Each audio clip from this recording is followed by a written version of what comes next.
Okay, we'll call to order the meeting. Town of Hilton Head Island Design Review Board meeting for Tuesday, September 8th, the year 2020. All right. Ms. Teresa, are we in compliance with the Freedom of Information Act? Yes, sir, we are.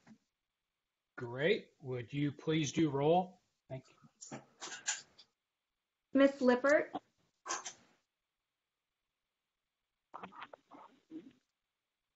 Ms. Lippert?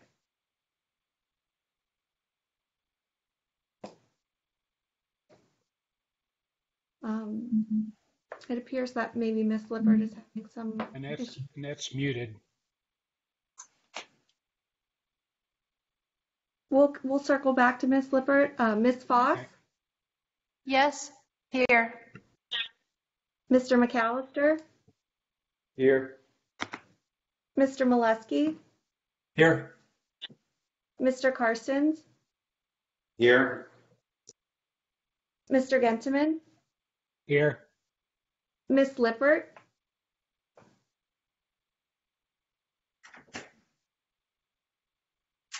Ms. Lippert, you may need to unmute on your end.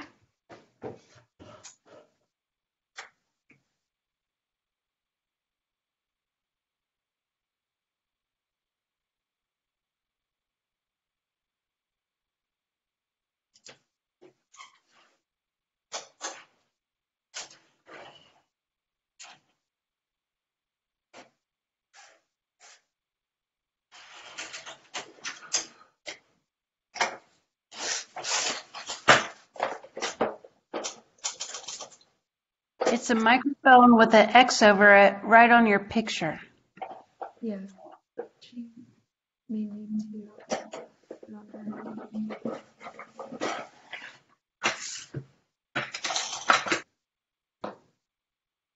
end. Annette, do you need to call in? Hang on, she's also on the phone. Annette, we have you on the phone? Yes, I can hear you. Can you hear me now? Yes, ma'am. Thank you. Thank you. And then, Mr. Perfect. Chairman, Ms. Renke is excused from today's meeting. All right. Thank you. That was roll call. We'll move on to approval of agenda. Does staff have any changes to the agenda? No, sir, not at this time. Okay. Thank you, Chris. May I have a motion from someone on the board for approval of the agenda? I'll make a motion to approve the agenda as submitted. I'll second. All right, we have a motion and a second. If you have any changes to the agenda, please state them when called upon by Teresa. Otherwise, vote yes or no to approve the agenda. And Teresa, will you please call roll? Yes, sir. Ms. Lippert? Yes. Ms. Foss? Yes. Mr. McAllister? Yes. Mr. Molesky? Yes. Mr. Carstens? Yes. Mr. Gentleman? Yes. Okay, so we have approval of the agenda. And now let's move on to approval of the minutes from the meeting of August 21st, 2020. I trust everyone's looked through them. Do I have a motion for approval?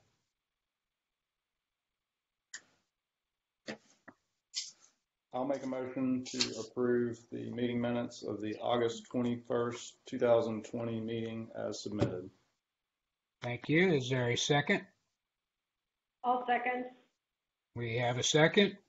So again, board members, if you have any changes to the minutes, please state them when Teresa calls roll. Otherwise, please vote yes or no. Teresa? Ms. Lippert? Yes. Ms. Foss? Yes. Mr. McAllister? Yes. Mr. Molesky? Yes. Mr. Carstens? Yes. Mr. Gentleman? Yes. All right. We have approval of the meeting minutes. Citizen comments. Chris, were there any citizen comments for today's meeting? No, sir, there were not. Public comments concerning agenda items were to be submitted electronically. via the town's open town hall portal. The portal closed at noon on Friday, and there were no comments of record. Citizens were also provided the option to sign up for public comment participation by phone during this meeting. The public comment period closed at noon on Friday, and there were no requests from citizens to participate via phone. All right, thank you very much, Chris. All right, we'll go on to unfinished business. We'll begin with the alteration addition for Schooner Court, DRB 001283-2020. And I have to recuse myself for that. okay, thank you, Ms. Lippert. And turn it over to Chris. Thank you, Mr. Chairman. On your screen, you should see an aerial of the site.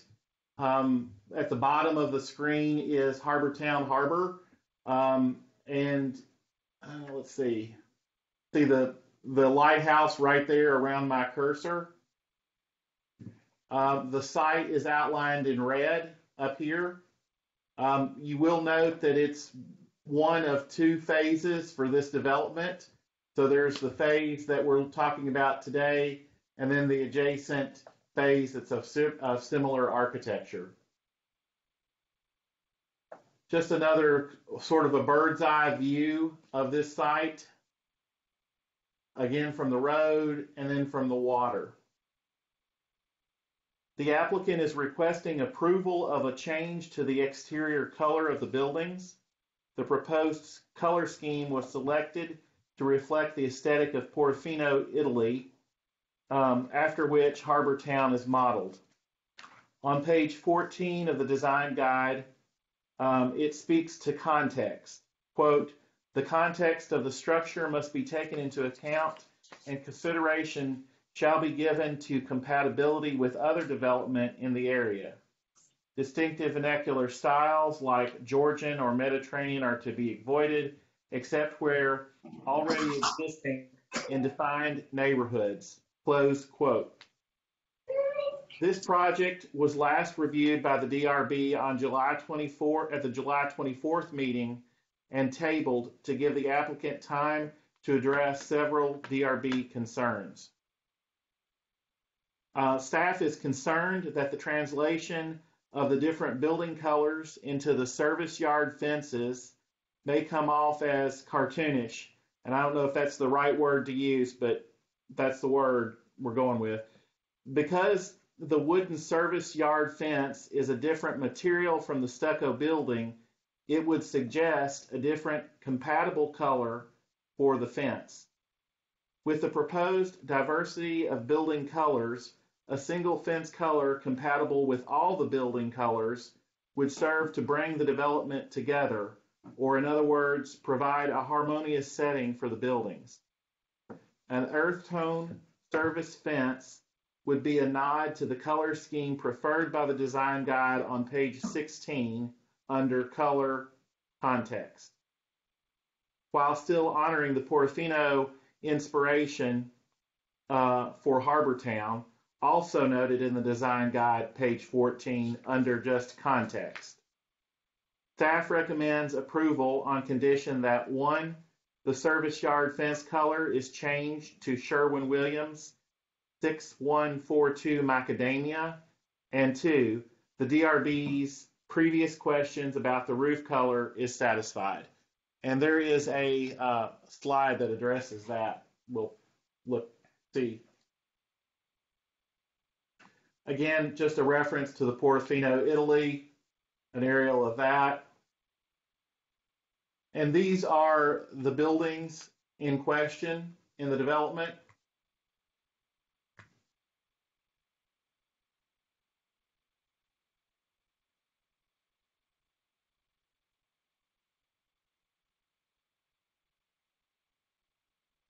Staff's apology. This slide was altered in the packet. It's staff's understanding that the roof will match this roof color. and I'll let the applicant address that after I'm done if he so chooses. These are a series of the color combinations that will be used. I hope everybody had a chance to go by the site. There was an entire wall that was painted with the proposed colors.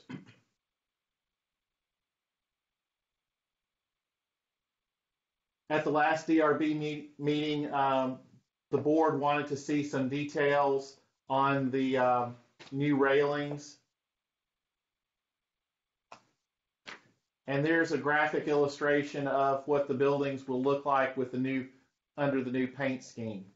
So staff is suggesting that this macadamia just continue on all the service yard fences in the development.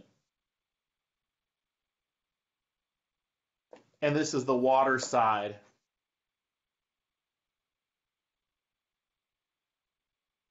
And that concludes staff's presentation. Okay, thank you, Chris. Before I call on the applicant, I would ask the applicant in their presentation to specifically note anything that's different from the last time that you submitted. The applicant gave a really good presentation last time, very thorough, and I just want to make sure we don't miss anything that might have been added since the last time. So does anyone have any questions on the board for Chris before we let him go?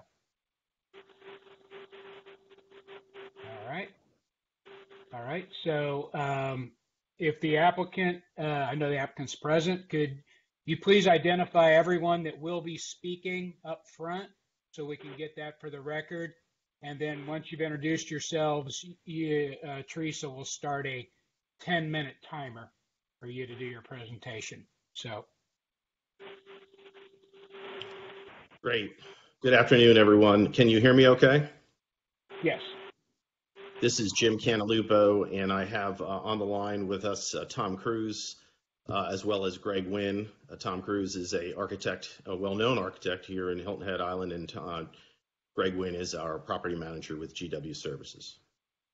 All right, thank you very much. And if Teresa, you won't mind starting the 10-minute timer, and Jim, I'll turn it over to you.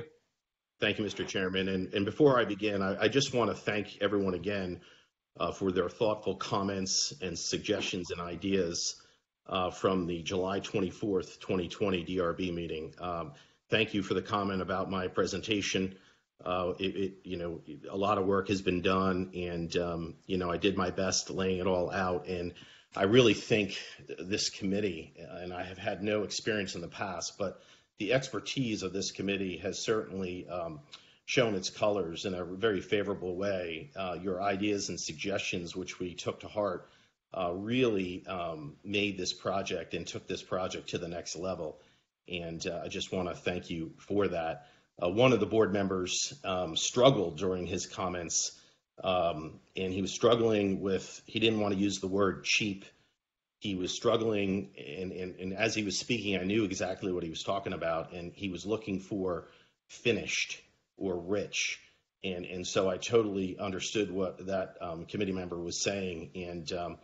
And so your suggestions, which is outlined in a letter from Chris to Greg Wynn dated on August 7th, we took all those 7 items into consideration. And the first one was hiring an architect. As you all recall, I referenced 3, Neil Gordon, Tom Parker, and Tom Cruise helped us with tonality and procedure and design. And so we hired Tom Cruise because he was the best looking one out of the group. And hired Court Atkins and Jason Brune, who assisted us with these CAD designs that you're seeing in front. And so hopefully all of you were able to get passes. I called in passes to everybody at the Sea Pines Gate, and were able to see it in person. If not, the color slides that Chris presented prior to this slide was a really good representation, and it was just a fabulous idea, taking the body color of each building. In this situation here, you have the body color is the weathered mist. Oh, if you'll go back to that blue, that'll be great. The body color was the weathered mist, and then we took your recommendation and went with a deeper blue of interesting aqua, and we've applied that actually not only to the trim, but the downspouts and all the other areas that are set forth in that schematic that was there. And we did do the service yard, right? And so I did hear Chris's comment about the service yards all being different colors, and he used the word cartoonish. Once again, that's, might be dead on, actually. And I think it's a fabulous suggestion. Chris, if you'll rotate to the beige, I know there's an official name for that, macadamia. I would not be opposed to the macadamia, and I think that's a fabulous suggestion along all the service yards, so we don't have, every 8 or 10 feet, whatever the service yards were, in the same color. I think it'd be beneficial to have it the same color versus different colors every 8 to 10 feet. So that was an excellent staff recommendation there. Just going off of the letter dated August 7th, 2020, starting with the first question, and all of these questions were provided a written response by Jason Brown of Court Atkins. The first one, the shutter color to be reconsidered. The DRB suggested the shutter be a darker shade of the building's color to reduce contrast, and that's obviously what you see here in all 4 colors. You have a very nice base color with a darker shutter for the contrast. Number 2 was to propose a solution to the different asphalt shingle roof colors that currently exist. There is a slide in there, and there are 5. We took inventory, 5 roofs that through hurricanes and additions, I don't know how, but somehow somebody used the wrong material, and they have this bright, uglier red to the right, which we will be color matching and changing to match the other roof lines. So we were working with Sherwin-Williams to color match the tile to make sure all of those 5 roofs that are various shades of red all coincide and match, so the entire development has one color. And I really, it's the first thing when I first started this a year ago or a year and a half ago that noticed the roof colors were different, and certainly we need to fix that. So that was item number 2. Item 3, to include proposed color or colors for the service yard fences. This may be accompanied by a schedule to complete this part of the work. So I'm going to skip 3 for a moment. I'm going to come back to that. And number 4 is provide colors for the trim, soffit, fascia, and balcony railings. And so just sticking to your theme of that darker color of the same, of the building, we went ahead and in the schematic, we're going to use, with your approval, we're going to use the trim, the soffit, and fascia, and the balcony railings, the darker color. We'll also use that for number 5 for the gutters and the downspouts. And so from that perspective, this is a great shot. Thank you, Chris. Downspouts, trim, fascia, shutters. I'm totally fine if we want to take these service yards all the way across and make them macadamia to avoid the cartoonish look. I think that's a great suggestion. And then on number 6, there is a metal flashing. There is about 4 or 5 units that have these old metal flashing kind of roofs coming off the back service door. Some of the newer units don't have back service doors, so that's not an issue. But with the ones that do have it, we're proposing a shed-like roof, and the ceiling or the top material will match the roof line, and Tom Cruise can speak to that.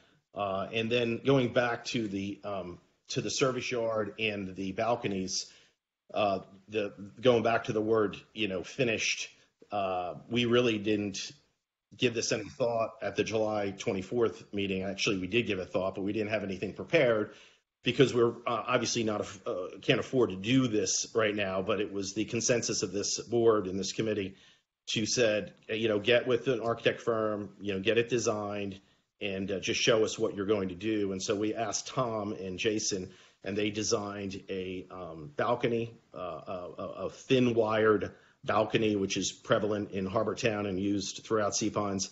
And then Tom did a nice job of reskinning and redesigning the service yards with posts. And so at this point, I'd like just to turn it over to Tom, and he can comment a little bit about the balcony and the service yard and why he did what he did. Tom? Okay, and I'm speaking. I hope, can you hear me? Yeah, we can hear you, Tom. Thanks. Okay, because I've got a message, my video is off. I'll speak to the things Jim just described. The cable railing on the balcony rails is a very common. I've used many of those in different residential projects throughout Sea Pines. I intended it to be a very simple cable rail, wood cap, I believe 4x4 corner post, and get rid of the wood picketed element that we see today. The service yard fence detail is one that I have used many, many years, and it creates a little bit of a variety on the exterior side by alternating the 2x2 and 1x6 with gaps, and those gaps are backed up with an interior panel so that you don't see through the service yard, but it breathes. It gives some nice shadow lines, and I agree with the color consistent choice throughout the project. I think that's the right thing to do. And then thirdly, the mention of the little shed roof. I've noticed, and I've visited the site. I've been a property owner down there for 28 years and hadn't really paid a lot of attention because we don't have one of those on our unit. And I went around and looked, and there was a kind of a variety of those little shed roofs over the service door into the service yard. It goes from the interior of the unit into the service yard. What I did in the design detail is replicate the pitch of the roof as existing, same roofing tile and same fascia detail that will match what is on the building as it is today. And the trim color would be the same as used on the building that these would replace. Those units that have this little metal roof extension, and they're not all consistently designed the same. This would be a consistent, detailed design for those doors. So those are the three areas. Tom, excuse me for 1 second. That's your 10-minute alarm, but can you guys wrap it up in like 2 more minutes? Yes, sir. Yeah, that's all I have to say on those details unless there are questions. Thank you, Tom. Let me finish up with the 2 minutes and just say that the rail and the service yards obviously will be separate projects, capital campaigns. The goal here is obviously to fix the stucco, the wood rot, and the paint. That we're hopefully, with your blessing, will begin November 1, and we'll have that done, within 2 months, hopefully. And then it is our intention to wait 1 year, and then in the following year do the service yard or the cable balconies, depending on pricing and total cost. Wait a year and then do it again for the remaining balcony or the remaining service yard. So hopefully, obviously we'll do all the painting, we'll do the rotten wood and stucco painting and the repair first right away here in November, and then our goal is within 5 years, every other year, within 5 years, we'll have the other 2 items. So we'll have a finished project, and I think we can afford to do that. So once again, thank you for your time. Thank you for the opportunity to speak, and great suggestions. And I think we have a much better product here and a much better property now because of your input. So thank you, sir. Yeah, thanks, Jim. And if you guys would hang tight, because I'm sure there'll be questions for you. If someone, board members, if you have a question, please address sorry about the phone background. Please address the applicant directly, and then the applicant please identify who is speaking. And I have one question for you, Jim. Sorry about that. Yes, sir. The roof painting, is that phase one? Yes, oh yeah, absolutely. Yeah, the roof Okay. needs to be the very first thing we do. Yep, yes, sir. Okay. All right. Okay. So we're just going to go through. Mr. McAllister, would you like to start us off? First of all, I think you've done a great job addressing comments. Your presentation is very thorough, and I think that's really helpful, especially on a project like this where context is important. So I appreciate that, and I think being able to see the physical paint samples in person is really helpful. I think you guys got your colors are spot on. I think they're great. I'm in agreement with staff on the fence. I think that's the right direction. Overall, I think it looks great. And my only kind of concern / thing I don't really have much knowledge about, maybe somebody else on the board can weigh in. I don't know how painting the roof, I've just never heard of, roof being painted. So I don't know how that's going to turn out. You said you're working with Sherwin-Williams to try to color match it.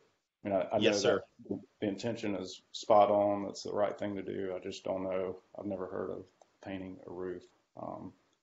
Yeah, the tile, we're working with Sherwin-Williams on the specific paint, and then to color match it, because those roofs have been up there for so long.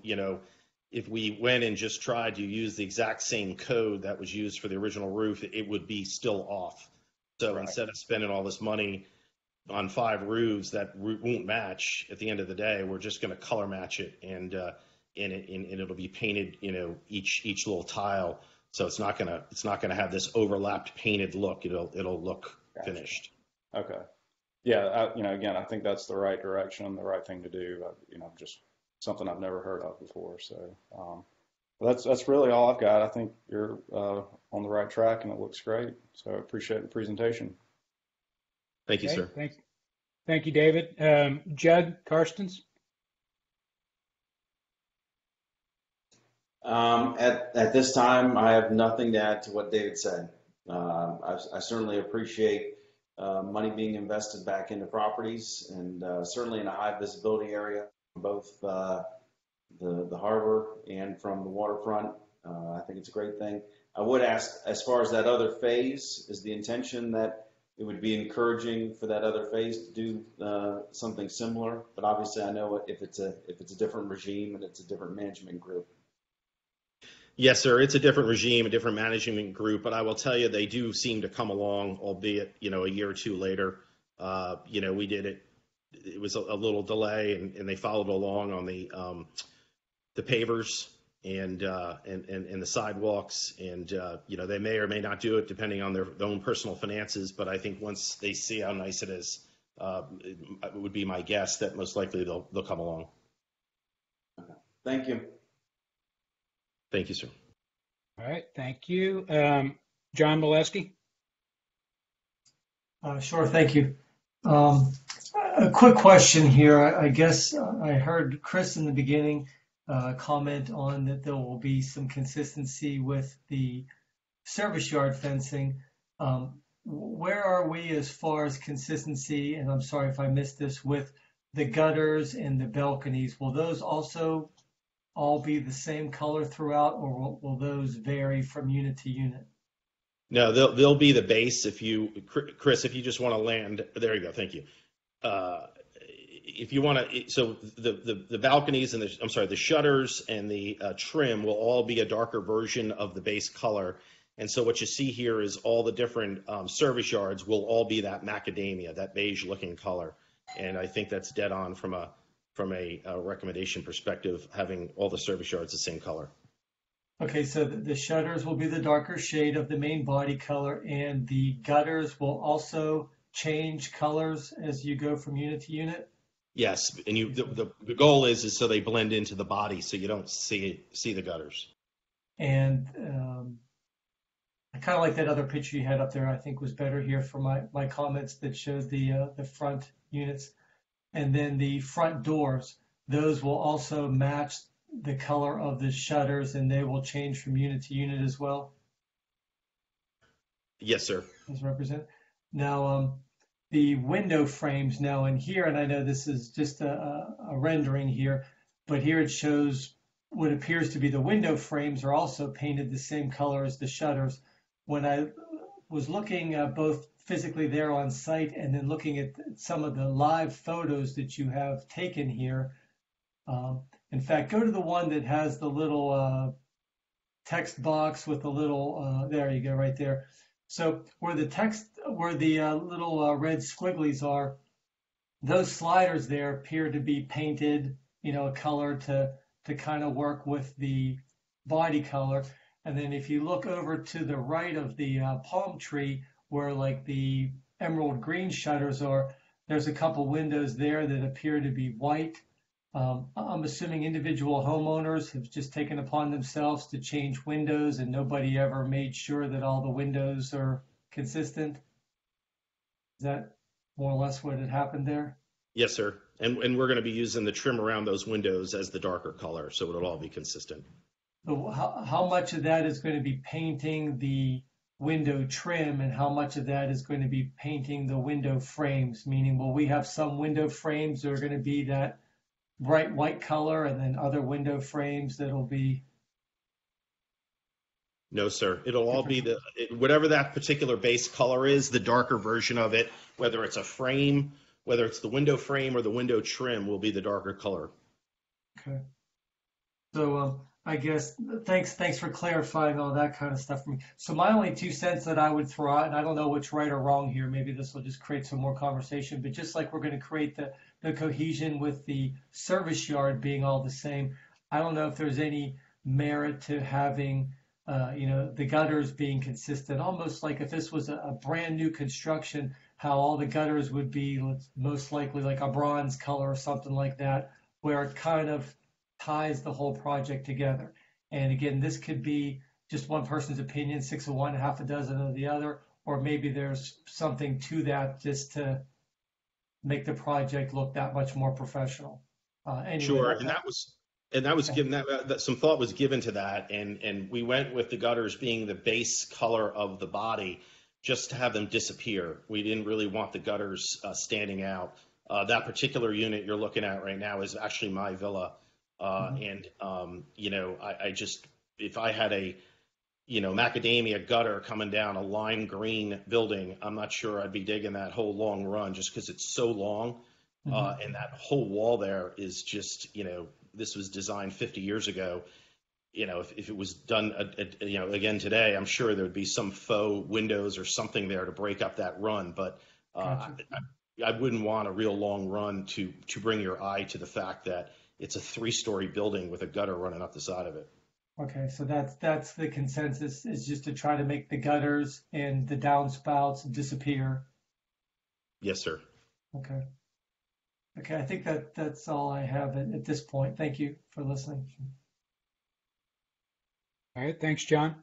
Kathy Foss. Thank you for doing, once again, a really nice professional presentation and getting back to us with all the answers to our questions and a new design that I think goes way further than what you had professionally done before. I thought that the fence painting out was pretty unique, and then when I got there and realized that you're never going to be standing in front of this 2D rendering, you're always going to be on an angle. For most people, it would kind of start to look off kilter. So I agree with Steph's comments that it should be the macadamia.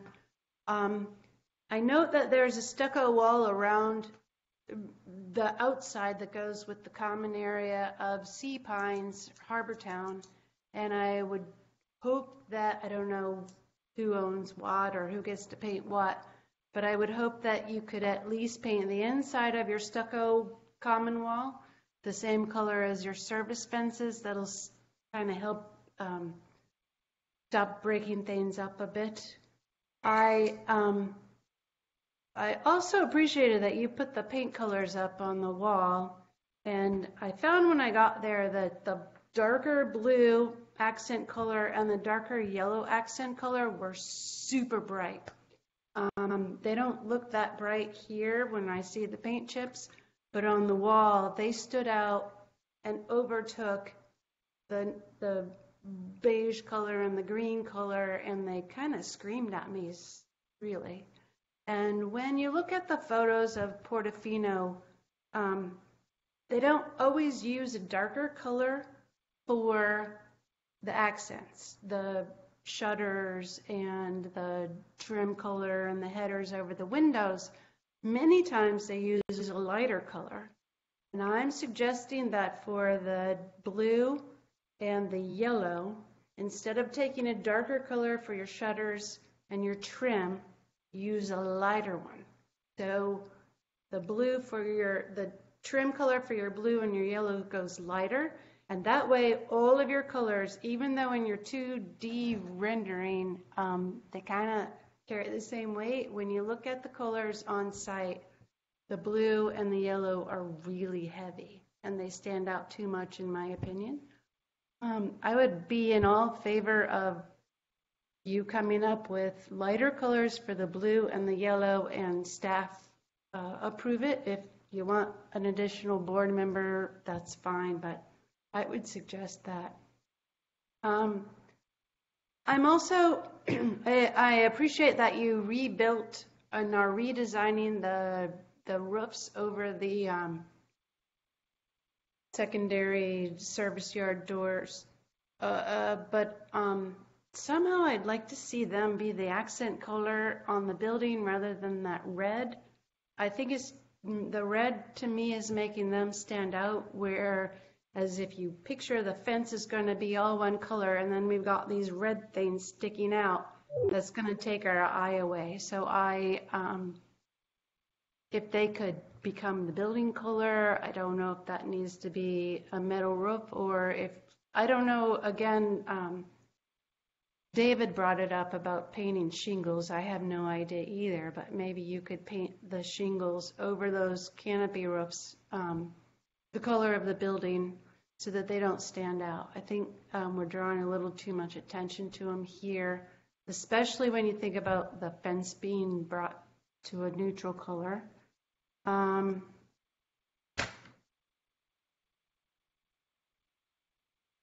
You talked about, this is to the client, you talked about the time frame, and it looks like we're talking about 5 years of getting everything finished. Tell me about, are you going to just paint all the stucco and the trim and then the roofs and then the fence? What's the timeline for that? Sure. There's a number of questions in there. I'll try to, if I miss, I apologize. I'll start with your first comment. Yes, the common wall is all going to be the macadamia. Okay. And so that will be, you probably saw some stucco repair work that needs to be done. There's some crack on the walls. So that will all be repaired and be painted macadamia. And so the entire paint job, so now going to your last question, everything will be painted. So the service yards, the walls, the buildings, the downspouts, color matching the 5 roofs that don't match, everything that has to do with wood rot repair, stucco repair, and painting will all be done starting November 1. And then the second phase would either be the wire balcony or the service yard reskinning, which would be anticipated 2 years from now. And then whatever one we don't do will be another 2 years. So rest assured, everything will be from a paint, stucco repair, and wood rot and roof match will be done starting November 1. And the other 2 items will be done over the course of time when we can save some more money. And we're hopefully every other year kind of sequencing that out. Thank you. So the balconies, before you get to put the new design up, will they stay the color they are, or will they be temporarily painted the color of the building? It will be, the balconies will be painted the darker shade as yep. And that's a temporary measure until you replace them with the new construction? Correct. Absolutely. Okay. Yep. All right, thank you.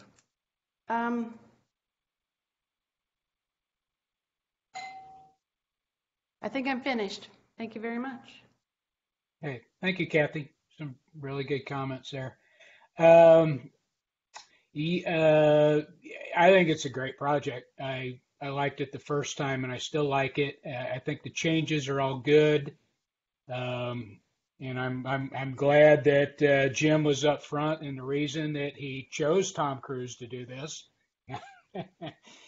He said Tom was the best looking one if everyone wasn't paying Thank you. I'm attention. glad So, somebody picked up on that joke. I yeah, appreciate that.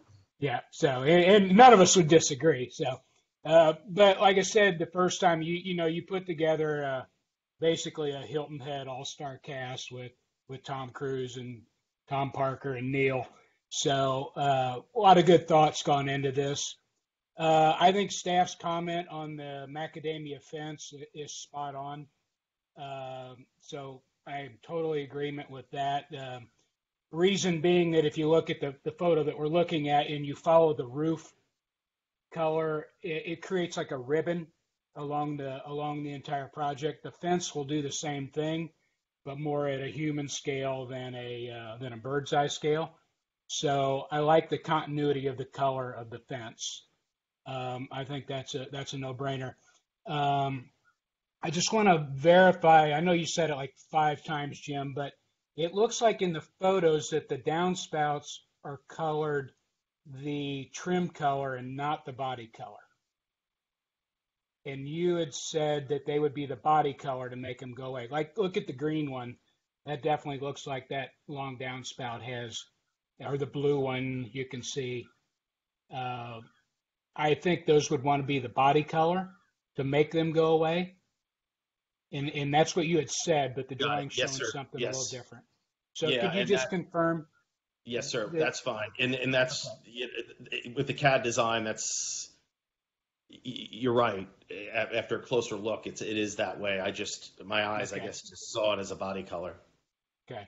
And Mr. Molesky brought up the one about making sure that the actual window and door units themselves were getting painted, so we didn't end up with different colored doors and windows, and that got answered. I think it had not had occurred to me the going to a lighter blue and a lighter yellow. I thought that was an interesting comment by Ms. Voss, but I like the way it looks. I think it's consistent in the way you've done it. So I wouldn't be, personally, I'm not hung up on that at all. But I thought that was a good comment. And if any of the board members would like to comment on that in the second round, I'd love to hear your comments. So I got the gutter, the fence, window colors. And thank you for clarifying the phasing again, because basically everything's going to get a coat of paint in phase 1. And then in phase 2, you're going to do a little bit of construction, I guess we'll say, with the balconies and the phase 2 and the service yard fences. So yes, sir. Thank you for that clarification. And I got to admit too, I never really thought about painting a roof. But is the roof that you're trying to match, that one will also get painted, correct? The roof, so that one is going to stay that way. And then you see the roof right to the right where it's a darker red. That roof will be color matched to the one on the left. Okay, well, I'll just bring this up for discussion. Whenever you try to color match, it now makes the new ones look a little different than one you're trying to match. Maybe they can be spot on. And Mr. Chairman, that's why we didn't want to go the replacement route, is because if we went with the code of the one that's, my building, the one that's squiggly lined, it would be a dead-on code, but it wouldn't match because of the sun and the fading. So we felt color matching it by paint would get us closer to matching all the roofs. Okay. So you're painting four roofs and leaving one as is? Is that the correct number? Painting five roofs and leaving 16 as is. Yes, sir. Oh, leaving 16. Okay. I didn't quite get the whole. Yeah, 16 all match, 5 doesn't. So we're going to color match the 5 that doesn't to match the 16 that does. Okay. Thank you for clarifying that too. I think it's great with those few comments. So I'm going to see if Chris has anything to add. And if not, we'll do a quick second round for anyone that wants it on the board. So Chris, do you have anything? Thank you, Mr. Chairman. I appreciate the opportunity, and no, we do not have anything else to add. Okay. And just raise your hand, board members, if you would like any kind of follow-up comments. John, Mr. Molesky? Yes, thanks. I guess, are you guys able to put up that the rendering that shows the like the front elevation rendering? Good. I'm trying to put my finger on exactly what I'm struggling with here, and maybe this is a suggestion to throw out to everyone, and maybe pointedly the architects. But maybe when I'm looking at this picture here, instead of looking at it at the individual units, I'm trying to look at it at following the roof line. So if I go from left to right, on the left, I see certain roof elevation, and then it drops down, then it steps up, drops down, and steps up. I don't know if there's necessarily any merit to painting these units, or not so much the units, but painting the clusters based on following the roof line. So starting from the left, instead of having half of that blue and then switch over to that beigey color, which seems to fall underneath the same roof line, if there's any merit to having that whole cluster all be painted the same color. And then when the roof drops down to something lower, have that be a color change. And then when the roof pops up, another color change. And then when it drops down, instead of having a blue and a beige again, I don't know if it's just too busy that bothers me, or seeing the way that the gutters, having half the gutter blue and then half the gutter changed to another color. Just as you guys commented on how the service yard is like changing, that makes it feel a little busy or cartoonish. I don't know if that's the same thing I'm struggling with. I don't know if you guys have done a study on having each cluster be the same color, if that perhaps makes it not so busy. So we in this, the chairman pointed out here, in this scheme here, it's about as best as we can do from a color perspective, but those gutters, you won't see them. You see them here, so I don't think you're going to envision and experience what you just described, because we're going to use the base color of the building for the downspouts. So I don't think you're going to see that and have that issue with it being cartoonish. Is there a different plane when I'm looking at the left side there, how the half of it's blue and then it switches to beige? Is all that on the same plane, or does it step? It's stepped. It does. Tom Cruise here. Can I add, what isn't very obvious here is that there's a lot of footprint stagger with all of these units, and it doesn't show in a straight-on elevation. Much like you see the stagger in the roof line, there's a lot of stagger in the footprint. You may be able to see it. Yeah. And so it may look like a continuous roof line because it's the same height, but it's not. Okay, that helps there, because that was kind of throwing me, almost like there's somebody just stopped painting and switched to a different color paint, but there's actually a break in the plane. Okay, so that helps.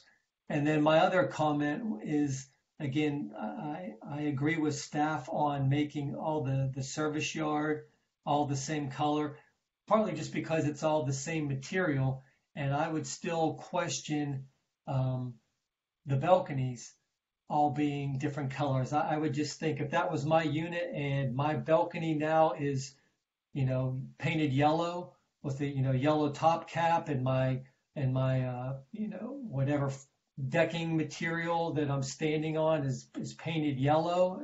It seems like that's what you're proposing. I don't know how that would necessarily read. I would think if it's wood, that you would expect it to either be stained or, painted an appropriate color for wood. I'm not so sure a yellow or a blue balcony would read right, if that's of any merit. Well, we just didn't want to get a bunch of different colors going. The only other fallback to that would be macadamia, and then we're kind of moving back to where we are now. And so, you know, in this scenario here, this is the wired balconies. So, you know, in the short run, yeah, there'll be the color, the darker color to match the shutters. But once again, you know, your comments collectively from July 24th really, you know, was resoundingly, hey, you know, let's not get blue shutters against all, you know, different colors. You know, we don't want to have too many colors going on. So, you know, in the interim, we felt the shutter and the balcony and the doors of the darker version of the base color was a great idea, and to stick to that theme. And then, you know, staff's comment of the fence line being macadamia across the board is fantastic. And then when we do get to the balcony, which would be, you know, in 2 years, we certainly could put that first if you guys want. We'll go to the wire mesh, and that should eliminate your concern with the balcony being painted a darker color. Okay, so those are all just going to be painted whatever color we see now. You're going to stick with those vertical balusters at this point. That's a phase 2 down the road. Yes, sir. And then, so your concern, actually, when we do the balcony phase, your concern will go away because it'll just be wire. Except I'll still see that bottom, whatever 1x10 or whatever fascia is in the cap, and the floorboards on those would be painted. Yeah, well, that would be consistent with the frame of the windows, right? We wouldn't want to go a different color because then it could get you know, it could get cartoonish again with different colors. That's the only thing that I don't necessarily agree with. I think all those balconies being different colors and painted, you know, yellow, green, and blue, I think that would look more cartoonish than if they were all just a natural stain color to. And I'm not saying macadamia is the correct color, but that's the only thing that I'm struggling with now. But anyway, thanks for listening. All right. Anyone else? Kathy, do you have any follow-up? Okay, go ahead. Yeah, I just wonder what the rest of the board feels about the canopy over the doors, the service doors being red versus the building color. I would like to hear what everyone else thinks about that. Thank you. Yeah, I forgot to mention that one. Another good point. Can we see a photo that will show realistically how much of that we'll see? Is there a good photo of those, of any one of those? Yeah, there. So we'll see it. Go to my shot up. right there.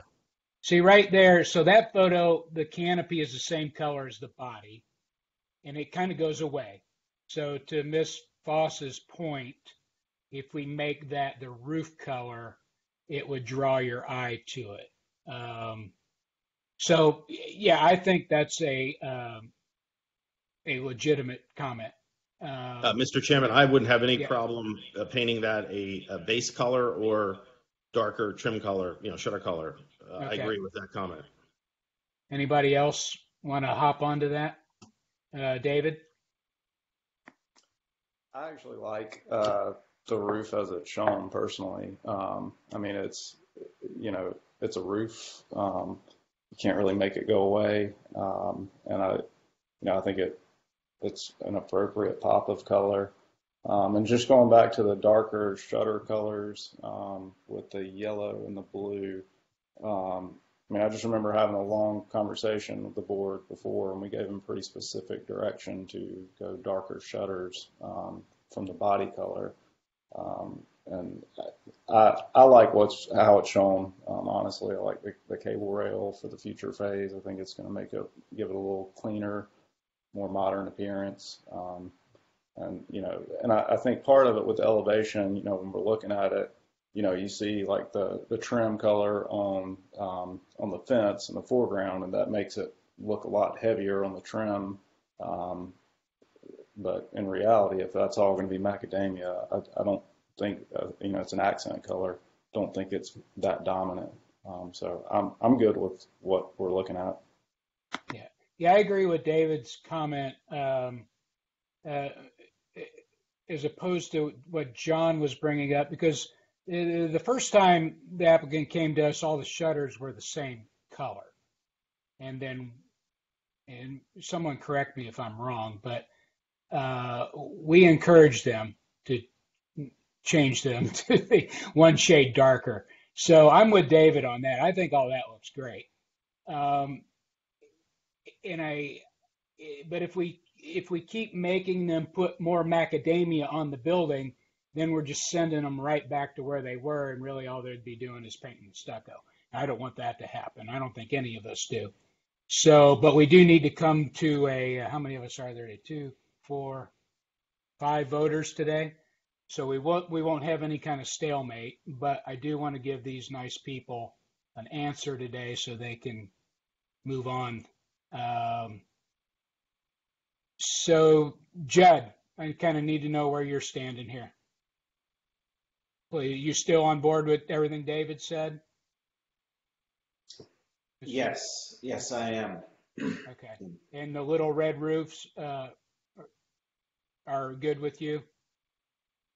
Yeah, I certainly, yeah. I mean, they don't necessarily are a deal breaker when it comes down to it. I'm again, all of Kathy's comments were good comments. I think I'm siding more in the camp with David and Judd in that it's as submitted, but with the changing the fence to all match, making sure the gutters are the body color, and that when we do a motion, we put in there what the phasing is, so that all surfaces are painted in the first phase, and then the wire balcony in the service yard are the replacement of the service yard would be in future phases, estimated at 2 years each. And I'd be fine with that, and we would have 3 votes. If anyone would like to make any last minute ditch arguments against that, go ahead and speak now. Otherwise, we'll get these folks on their way. Kathy, you can still vote against that motion. Okay. All right. Mr. McAllister, would you like to make a motion? We'll make a motion. Might need a little help on the phasing, but I think I've got it. Let's see. I'll make a motion regarding Schooner Court DRB 001283-2020 to approve with the following conditions: that the service yard fencing be painted Sherwin-Williams 6142 macadamia, and all of the service yard be painted that color. The interior of the stucco wall also be painted macadamia. The gutters and downspouts to be painted the body color, and all building related paint work to be done in phase 1. And that is the body color for each proposed area and the trim, and the service yard and handrails and roof to be painted in phase 2. Does that sound right? Let me help you with that again. And again, Jim, if this is not the correct phasing, you may correct us on it. But all surfaces will be painted in phase 1, and then the physical replacement of the service yard fences and the handrails will occur in phases 2 and 3, expected to be approximately 2 years apart.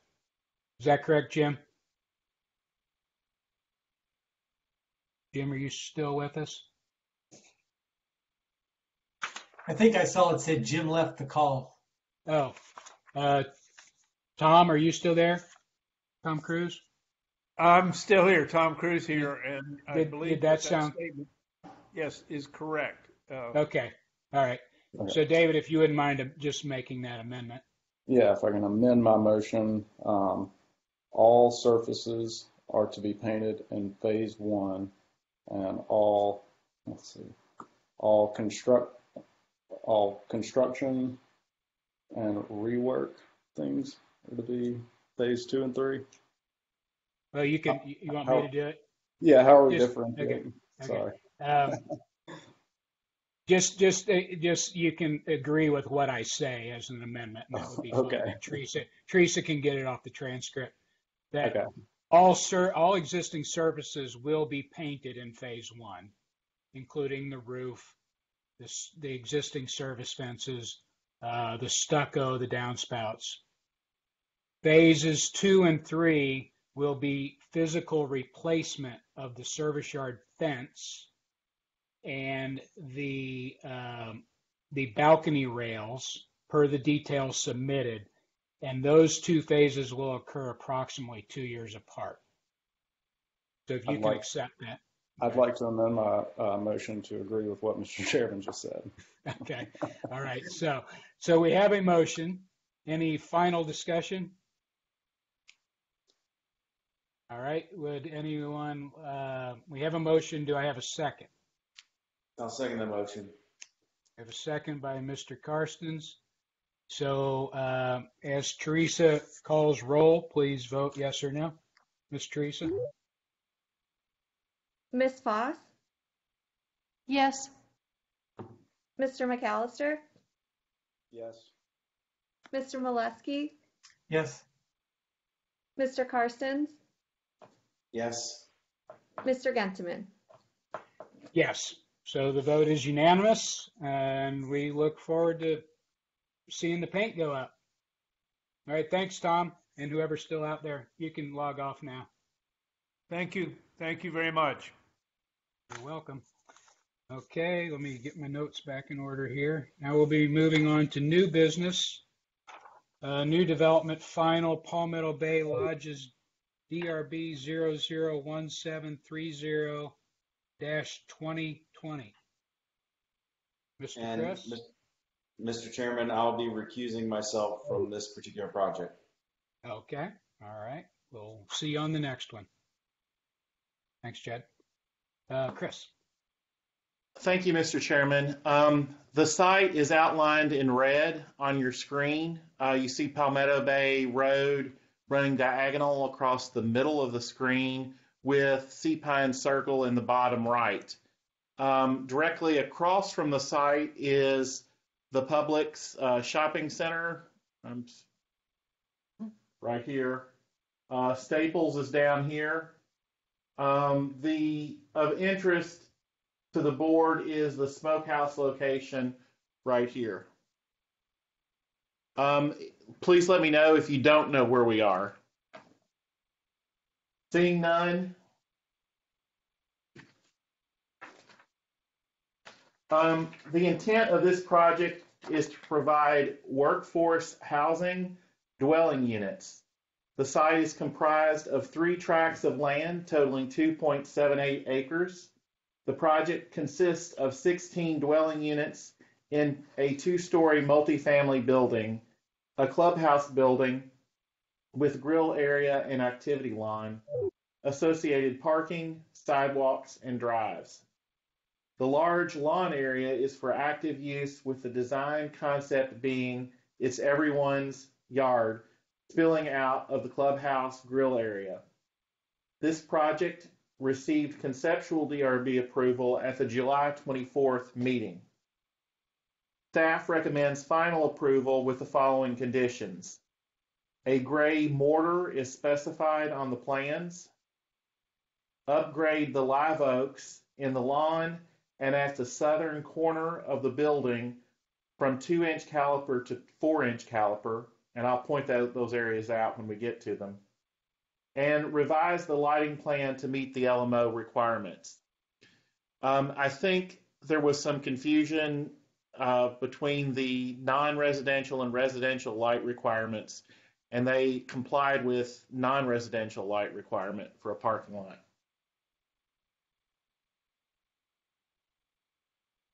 Okay.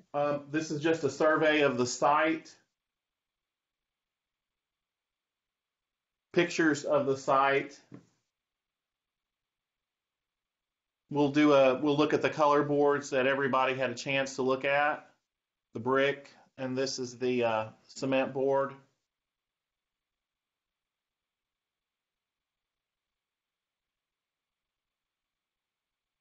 Shingles, metal roof.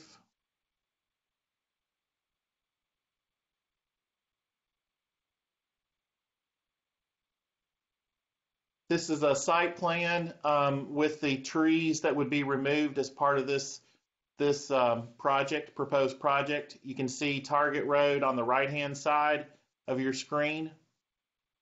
Palmetto Bay would be off the bottom of your screen.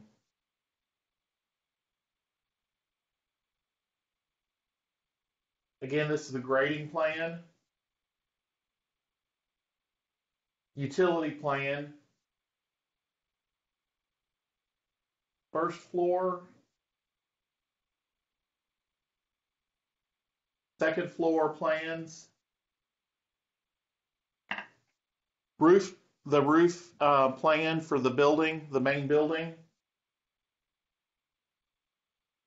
The clubhouse roof plan. Elevations for the 16-unit building.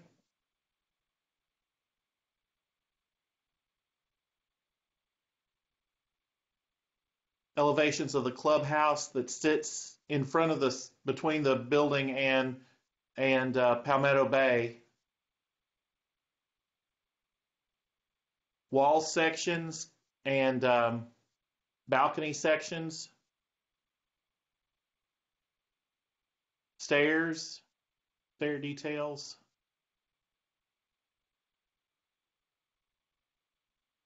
Again, just some building details.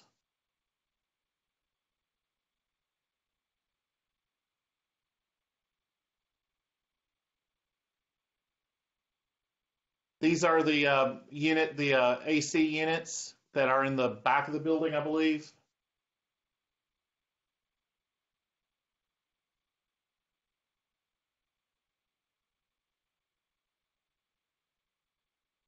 This is the landscape plan. And those trees that we're proposing or that we're suggesting should be 4-inch are here running along this road. And then this cluster of trees at the corner of the building. So they should go from 2-inch to 4-inch is what staff is suggesting. Apologies. Planting schedule right there. Then the fence detail that's there along Target. And this is the proposed lighting plan. And again, the lighting plan, I think there was just some confusion. There's a higher light level allowed in a commercial parking lot and as opposed to a residential. And they just need to make sure they meet the residential parking and not the commercial. And that concludes staff's presentation. All right, thank you, Chris. I know the applicant is present. If you would please identify who will be speaking for the record. And then once the introductions are done, you'll have 10-minute time limit. Sure. Brian Whitmer with Whitmer Jones Kiefer. Good to see you guys. You look familiar. Yes, feel like hadn't been too long. I have Gray from the housing studio. He should be with us. Good afternoon, everyone. Yep. And I believe Cliff McMacken, the client, probably on as well. Same. Okay. Okay. Right. Thanks, as far as staff's comments, perfectly fine making the live oaks 4-inch. The ones that Chris pointed out, that would be fine. I've already reached out to Palmetto Electric about revising the lighting plan, so we're fine with that, and that's something we'll have done in a few days. And Greg can probably speak to it, but no pun intended. But the gray mortar, where we had talked about it, and we were fine with that as well. So as far as staff comments, I don't think we have any problems with any of those. And any questions, we'd be happy to answer them. Okay. Brian, is anything different from the last submittal? I mean, when you look at things, they all they always look the same from one to the other. Just want to make sure there wasn't anything. No, other than addressing the comments, Yeah, no, okay. we had a slight change to the sidewalk, which was a comment too, just kind of how it arches right there where but that was a comment, just could we soften it up a little? Okay. All we really have done is address staff comments from last time. Other than that, the submittal is the same. All right, great. And is that it, Brian? Yes. Okay, just hang tight if anybody has any Sure. questions.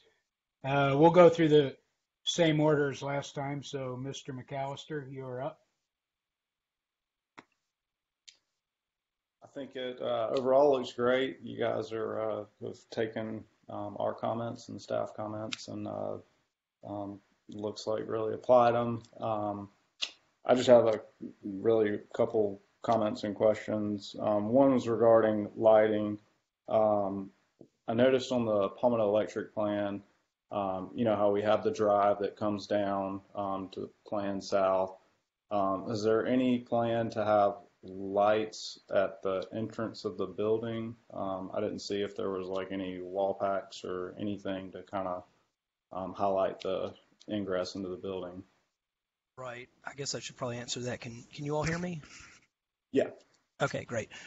This is Gray at Housing Studio. Yeah, our building would have lights in the breezeway, as well as a light fixture mounted to the face of the building at each balcony, as well as some light that would, catch the two stairways up into the breezeways. So we didn't include our electrical drawings on this, but we typically have those, well lit but not overlit. We are sensitive to light pollution, so we direct a light down towards the steps and the balcony and the walkway. Okay. Yeah, I think it would definitely be helpful to see any exterior lights on the building. But my comment was coming from just safety. Just wanted to make sure it was lit. Just Right. looking at the Palmetto Electric plan, it looked like there could be a little dark spot there, but it sounds like that's been addressed.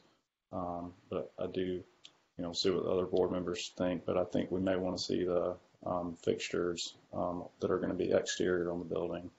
But that's my lighting question. And then it sounds like applicants on board with upsizing the live oaks and other staff comments. So that kind of hits on other comments I had. So I won't. That's all I've got. All right. Thanks, David. And since Judd's sitting this one out, Annette Lippert.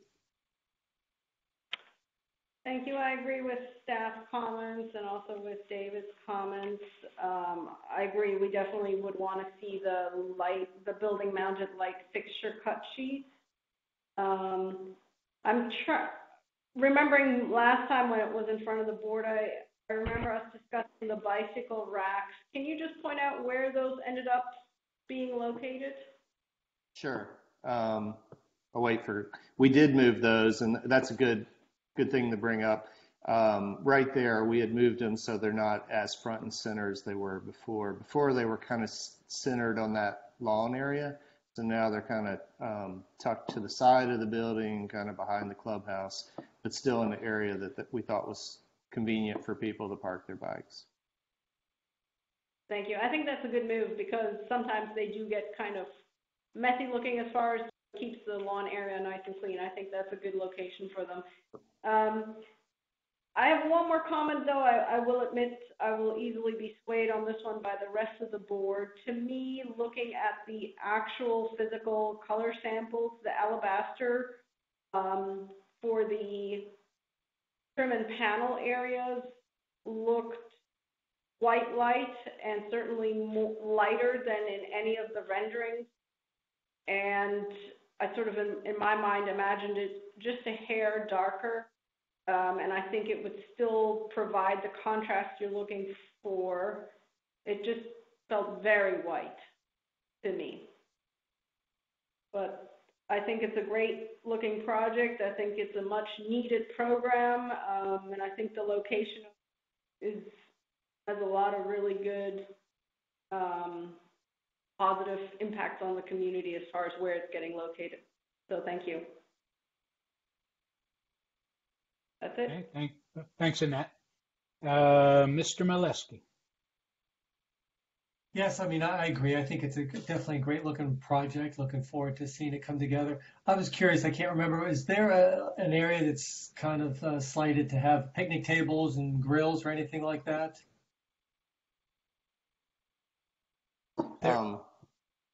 Go ahead.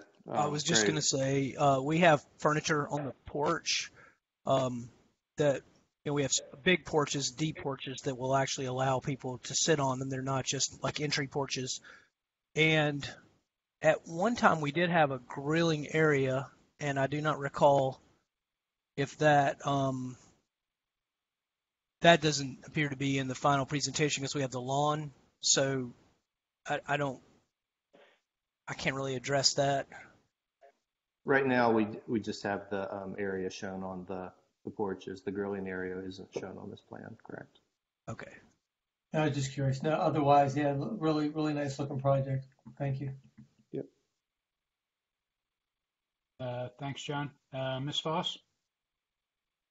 I agree with staff comments. I think it's looking nice, and staff comments will make it even better.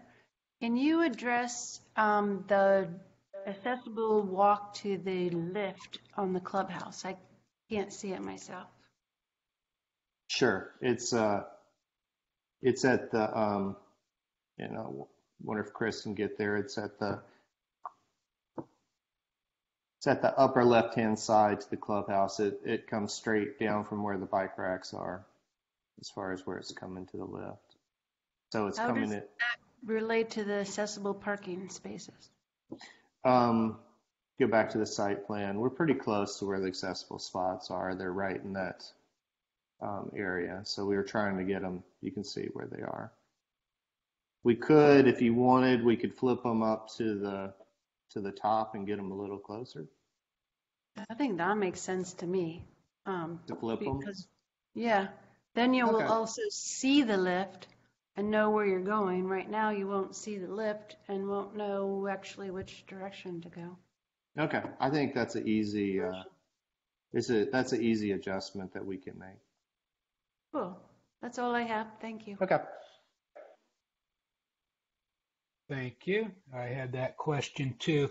Brian, does the sidewalk go to the lift? I couldn't.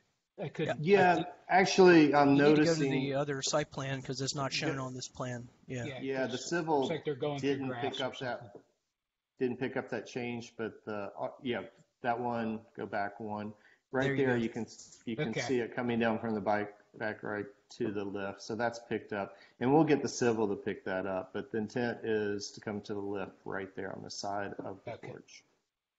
All right. And I thought that was a good comment from Ms. Foss, and I would agree with that one. Just so it's all like right there. I agree. Yeah, I've liked this project since the first time you brought it in, so I don't really have much to add. Just throw one more question back at everybody. It seems like the only real question was the alabaster. If anybody has a problem with the alabaster, you want to raise your hand and speak to that? Could I make a suggestion as the architect on that Sure. for the board to consider? Could we do a mock-up panel on site using the alabaster and make a final determination if it's too light at that point? Because I feel like it might look different on site than on the color board. Or if not, we would propose to present a little bit darker color as a condition of approval, and we could send a new paint chip down. Perhaps staff could administratively approve, or you could look at it at the next meeting. Okay. Chris, do we ever do site mock-up approvals? How's that work? The board can do what they would like. Yeah. It's going to, it's going to require that all of the board go out to the site, or a board member go out to the site. I will add that staff is reluctant to approve colors without some board, a board member chiming in, or the entire board. Correct. Yeah, but That's understandable. Yeah. Thank you. Staff had no problem with the alabaster.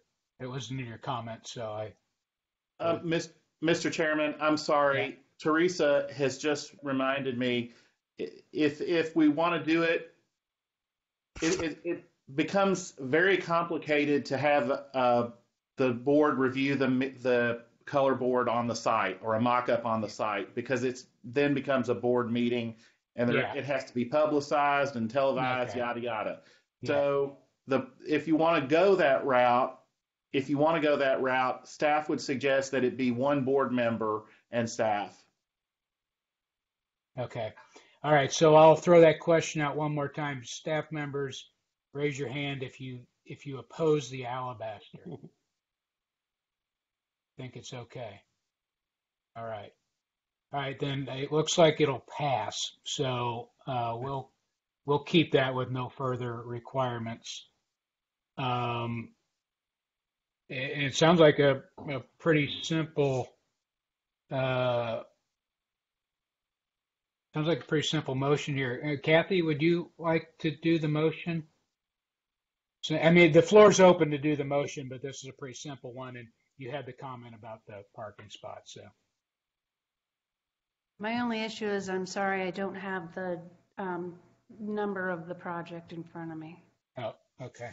Well, I tell you what, I can just do it. I'll go ahead and do it. I think this is a pretty simple one, unless anyone else wants to do it. Let's see here. So I'm going to call for a motion, and I will make a motion. Now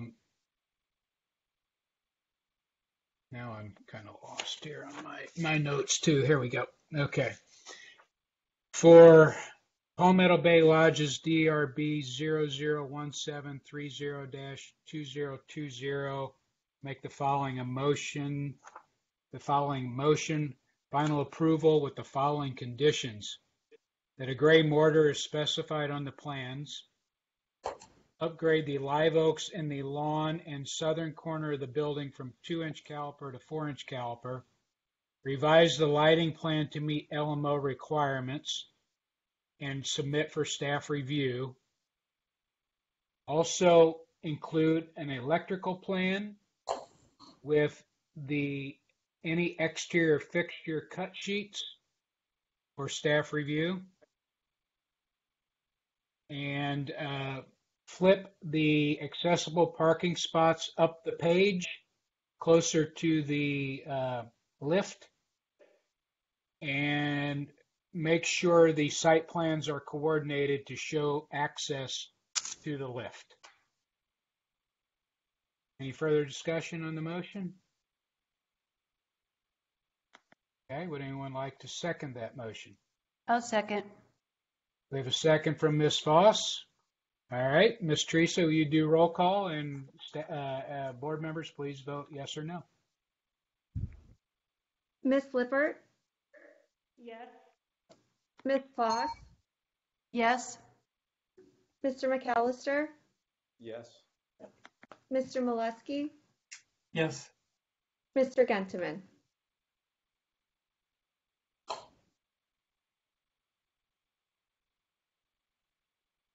Mr. Chairman, Mr. Chairman, we see you speaking, but we don't hear you. There we go. I said yes for my vote, if you didn't get that. thank you. Thumbs up. Okay, so it passes unanimously. And now, Ms. Teresa, would you, Brian, it passed unanimously. Brian, you all may log off now. You have passed. And Thank we'll you. see you again on something else soon, I hope. Yep, hope so too. Thanks. All right, thanks. Okay, sorry about that. I was just talking away. It happens. Next project, alteration addition, Dune House Lane DRB 001686-2020. Chris? This is in Palmetto Dunes on the beach. The site is outlined in red. The circle inside the rectilinear shape is the actual unit, zeroed in on the unit. You can see the hotel there at the bottom of the screen, and the circle there at the end of, what is that, Queens Folly? That traffic circle on the far left-hand side. If anybody does not know where we are, please let me know now. Okay, not seeing anybody. Beach Villas is a condominium complex of 17 units in 6 buildings, oceanfront and Palmetto Dunes. Unit 4 is an end unit on the beach side, there in the circle. This proposed renovation includes moving the rear beachside wall and sliding door of the bedroom bay on the first floor out 7 foot towards the ocean to enclose an existing deck. The renovation does not extend beyond the existing slab and side privacy walls. A new 2x4 window is being added to the side wall.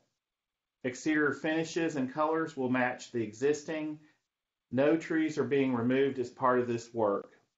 The Homeowners Association has approved the renovation, and a letter was in your packet.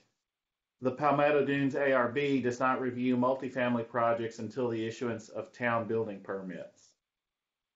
Maps and photos of the property are attached, and we'll look at them. So that's an aerial of the unit with the arrow pointing to that unit. So our bird's eye views of the unit, and you can see the 3 palm trees in front of that bay.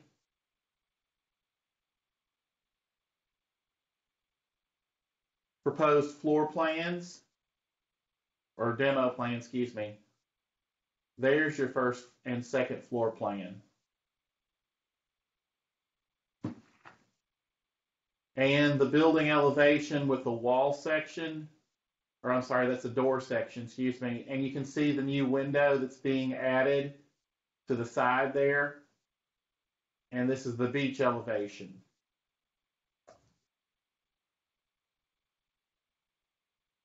Staff recommends approval as submitted. All right, thanks, Chris. Is the applicant present? Yes, I'm Mike Rugemer with Group 3 and Julie Vaughn with Group 3. Welcome to the show. Would you guys like to add anything to Chris's narrative? Well, we're just going to say it's within the existing footprint and within the existing enclosed walls. All right. Yeah, it's pretty straightforward. Okay. Thanks, Mike. Hang in there in case anybody has any questions for you. Let's see. We'll just keep the same batting order. Mr. McAllister? I think it looks fine. Nothing to add. Okay. Mr. Karstens? No, nothing to add. Okay. Ms. Lippert? It's fine for me. Okay. Mr. Molesky? Same thing, fine. Okay. And Ms. Foss? I approve as well. All right. Yeah, that's like I said, pretty simple, pretty straightforward. No comments on our end. Chris, any last bits of information or questions, anything? Again, appreciate the opportunity, Mr. Chairman, and no, sir, none at this time. All right. So would anyone like to make a motion? It's a pretty hard one. I'll make the motion. All right. Thank you, David. I will make a motion regarding Dune House Lane, DRB 001686-2020 to approve as submitted. All right. We have a motion by Mr. McAllister. Do we have a second? A second. A second from Ms. Foss. Ms. Teresa, would you call roll, please? Yes, sir. Miss Lippert, Yes. Miss Foss, Yes. Mr. McAllister, Yes. Mr. Molesky, Yes. Mr. Karstens, Yes. Mr. Genselman. Yes. So motion passes unanimously. That was an easy one, Mike. You guys may log off now. Okay, thank you very much. Thanks. Thanks for coming. Thanks for your patience. Yeah. Okay. Next we go to Nunzio Patio Roof, DRB 001705-2020. Chris? The site is outlined in red. This is actually an old aerial.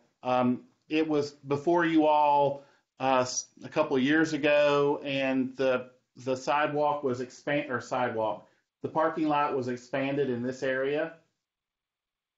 And there were some modifications to the building that was approved by the DRB. Location wise, off to the left is William Hilton Parkway, and off to the right of the site is New Orleans Road. If anybody does not know where we are, please let me know now. They're not hearing or seeing any. With Hilton Head's climate, as well as COVID-19 pandemic, the applicant wishes to provide a safer option for diners at his establishment in the form of a roof covering to an existing outdoor eating area. And we'll look at that area. The proposed design will provide a metal shed roof with wood columns and beams to match the existing. Where the existing deck angles at the stair, the applicant proposes a flat roof with metal wrapped fascia to match the color of the existing metal roof. The new post will be integrated within the existing guardrails and utilize the existing pier foundations.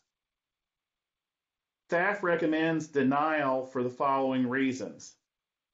Staff is not opposed to the proposed addition, but there are too many outstanding questions that have the potential to negatively affect the aesthetics of the patio to be covered by a conditional approval. These include, but are not limited to, location and concealing of electrical conduit, fixture cut sheets for lights, fans, and/or heaters, and concealing and location of the sprinkler system. 2, staff suggests a flat roof would work better with the existing architecture. Staff suggests the proposed slope roof be eliminated and expand the flat roof over the entire deck. This would leave the clear story windows unobstructed and uncomplicated by the new roof. And I'll point that out as we go through. So these are pictures of the building as it is with the changes that were approved a couple of years ago. This is the deck that they're proposing to cover.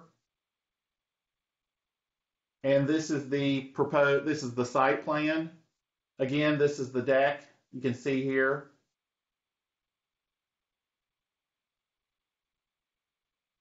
Just for a building planning, you notice the overhang, roof overhang indicated here for the shed roof, and then out here for the flat roof, that dashed line. This is what the proposed roof line would look like, a roof plan. So this is all the new shed roof that's being added with the flat roof right here.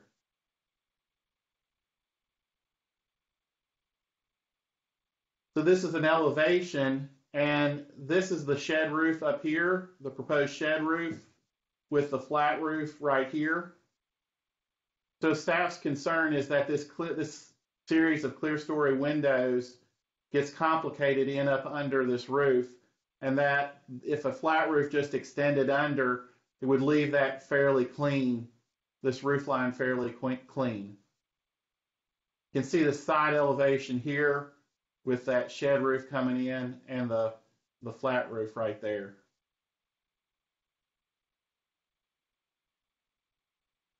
And that concludes staff's presentation. All right, thank you, Chris. And is the applicant present? And if so, please state your name for the record. Nunzio Patruno Welcome. Maribel Petrino. Yep. and Maribel Patruno. Thank you. Is Kevin here too? Yes, can you hear me? Yeah, I can hear you. Okay. All right. Yeah, y'all have 10 minutes to add or discuss Chris's narrative, and before we go to the board with questions. Sure. The reason we went for a shed roof was to somewhat match the existing portion of the building to the left with the exposed beams and trusses. We raised the roof so that it would not impede the clear stories. And the flat roof, the only reason why we did the flat roof was because of the angle of the, if you can go back to the plan, the angle of the deck makes it complicated to continue the shed. So at that point, the flat roof will collect all the water off the roof with a gutter system to dispose of the stormwater. Okay. Let me see what was. I'm sorry, I didn't mean to cut you off. Anything further, Kevin? No, Chris did a good job. Okay. All right. Great. So we'll just go, if y'all hang tight, we'll go through the board members, and I'm sure there'll be some questions for you. Mr. McAllister? All right. So you mentioned there is a gutter system on the flat roof, you said, that's catching stormwater, and is it just going down in that planter right there? Is that correct? Yeah, you're correct. It's going to be collected on the flat roof. Hopefully we can connect to a stormwater if there's one that exists. I'm not sure if one exists at the moment. Okay. I understand staff's comments and where they're coming from, and I think I understand what you guys are proposing and doing as well. I think I'm okay with what I'm seeing, but on this one, honestly, I'm going to lean on our architects on the board. So I'd like to hear what Mr. Gentman has to say, and Ms. Lippert and other board members as well. So I might chime back in when I hear some other board members. Okay. Thanks, David. Judd? I'm in a similar boat as David, but I will say that when it comes to thinking about the building mass and how those windows are functioning for that entry area, the idea of that flat roof or expanding that flat roof and keeping those clear story open will still provide plenty of light into that into the reception area and the wine cellar area, it appears. That would be a concern of mine. That and just the scale of how this looks from the approach, maybe having that lower roof will help to kind of reduce the scale of the steps and kind of make that a little more intimate versus having that such an exposed height there. But I'm with David. I'll look forward to hearing some of the thoughts from the architects on the board. All right. Thanks, Judd. And great comments for a landscape architect, I thought. Don't be afraid. Okay. Annette. So I agree with staff on keeping the building on the simple side by not having a pitched roof in this condition. That brings in a new angle. It brings in a new detail of staggering beams. So I'm in agreement that I think from a building massing and clarity of massing, coming in with a flat roof, the entirety under that clear story, in this case, is the way to go. I think, much like Judd brought up, I think the added benefit is that you're not taking the light away from those clear story windows, but letting that stay such that the light comes in there the same way it does now. I have a couple of questions on the elevations. Looking at the right side elevation, not quite understanding this gutter system yet, but I'm assuming there's a downspout that has to come down somewhere. Can you clarify on where that would be? Chris, if you can go back to the roof plan, I believe I showed the downspouts on the roof plan. So it's right in front of that column? There's going to be one in front of the column, each of the columns, and on the other side of the stair, there's probably going to need another one. I have to do the calculation to figure out how many I would need, but the fewer the better. And if we can line them up with the columns, that would be best. I guess the reason I'm asking is I'm not seeing it on the right side elevation and maybe not seeing it on the New Orleans elevation, so I just wasn't sure that I was understanding where they were going. So if that could get clarified. The other item that sort of caught my eye is that underneath the current porch, there's a tabby stucco infill, which I think really helps ground the building. In these new elevations, it's suggesting that it's going all to the slat infill, and to me, that it loses the grounding for the building. As you can see in that bottom photo, well, in the top right photo, that's a tabby stucco infill at that porch, and to me that really needs to be maintained, recreated if access, but it should get back to that tabby stucco at the completion of the project. So leave it as is. Yeah, I didn't know if you needed to, if that was your only access point where you were taking it out in order to be able to get in there to do your foundation. So that's why I'm saying either leave the tabby stucco as is, or if you need to take a panel out for construction reasons, that it gets returned to being that tabby stucco. Okay. Let me just double check my notes, but I think, yes, that's all I had on this one. Okay, thanks, Thank you. Annette. Mr. Molesky. Yes, if you could jump over to the plan view.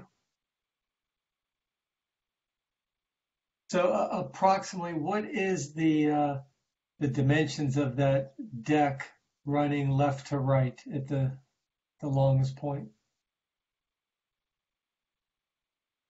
If I run up the steps from the parking lot, and then so from that point there to the covered portion, 24 feet. Bear with me here. About 34 feet if you go all the way to the wall. Okay, and then if I go from the wall to the inside edge of the steps on the left, it might be something a little less than. What I'm getting at, if you were to, I don't know, what's the minimum pitch for like a metal roof? Can you go 1/4 inch per foot, or it has to be 1/2 inch per foot, or how flat of a roof can you put in there? I'm just trying to think, without playing a design person here, but if we're running roughly 24 feet at 1/4 inch per foot, then we're only losing 6 inches. If you're 1/2 inch per foot, then we're 12 inches. So based on kind of what Ms. Lippert had suggested, if we were to try to squeeze in a relatively flat roof underneath those clear story windows, does it appear like something like that would fit within that header that's underneath the clear story? Looks like there's about, let me get to the right side here.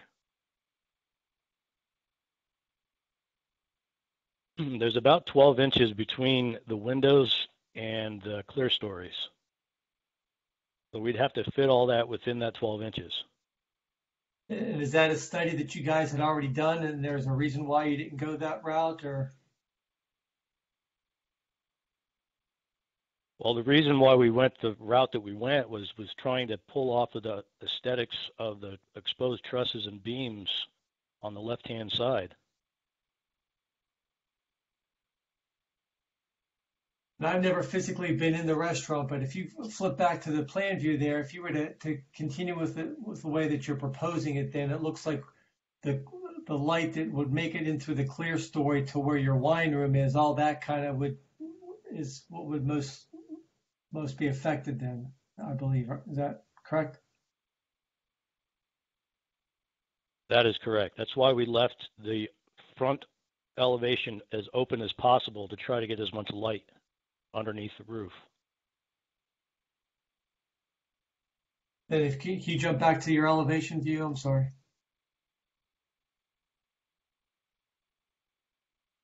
Is that Teresa or Chris who's at the controls here, huh? Is that what you're looking for? Yes, sir. Yes, sir. I mean, aesthetically, I don't necessarily have a problem with how that looks, but I'd be very curious to see what it looks like with the flat roof in there, just making that whole element go away, because it's a shame those clear story windows are what's so prevalent and attractive about the building, and it would be a shame to see that go away, although it only goes away for those who drive down New Orleans or pull in the parking lot. Other than that, are there other things that we're looking at here specifically besides this shed roof? I mean, obviously you're introducing those, what are those 6x6 columns you have supporting that? I believe they're 8x8s. 8x8s, and those would all just be kind of painted body color, so those would go away. Yes, exactly. And like you said, they're all going to align up with those existing piers that are there, so there's nothing there that's changing. Correct. We want to utilize the existing structure. I don't necessarily have anything else to add at this point. Thank you. All right. Thanks, John. Ms. Foss. Thank you. I appreciate everyone's comments so far. I think what it really brings out is that we have a lot of questions that aren't answered in this submittal. I agree with staff comments and the comments made thus far for most of you that the flat roof would take less away from the building. It looks like an add-on right now. But more than that, we need to see colors. We need to see what's kind of lighting and conduit. If there's any fans underneath that roof, we don't allow exposed stuff like that. And we're just not seeing that kind of detail here. Thank you. Okay. Thank you, Kathy. Ms. Foss kind of summed it up for me, even though I'll probably talk more. We're lacking a lot of details, Kevin. Exactly what it said in the staff's staff notes. It says the columns are going to match existing, but I don't think there's any other columns on the project that. And I've been by this building a million times. So the details in the columns. What's the ceiling look like on the underside? What happens in that little triangle in that elevation that's up there, elevation number 2, that little triangle up there, this blank, between the new roof and the old roof, what happens up in that space? Is there just a place for birds' nests and stuff up there? That looks like it's a hiding place for critters up there. I don't remember who said it, but I think that this element now becomes too dominant, where really, you got a beautiful building. This is one of the nicest buildings on Hilton Head, I think. And I've always thought that. I think this new canopy is just kind of taken away from it. at the entrance. And then it drops down to that lower roof. And I still can't really totally visualize where all the gutters are.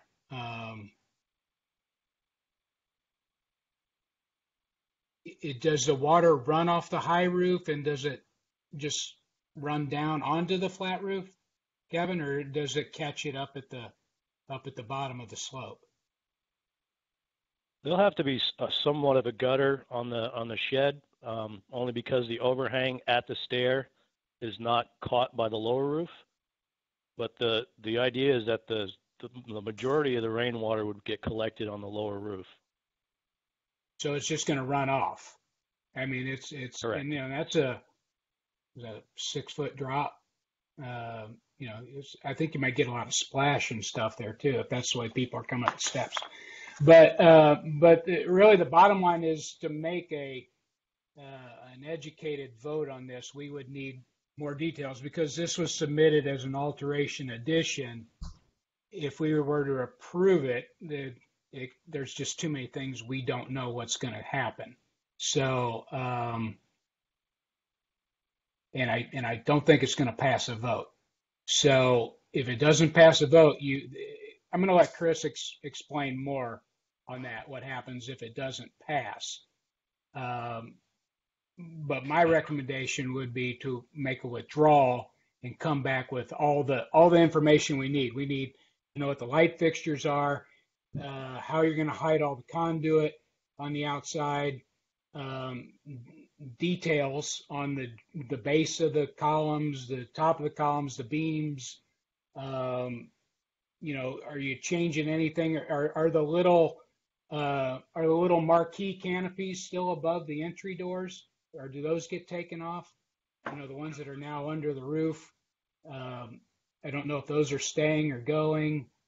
And again, and I agree with the comments that have been brought up, that this element is really just too dominant. Maybe, it can be tall. I have a problem with being tall, but it's just striking the existing roof.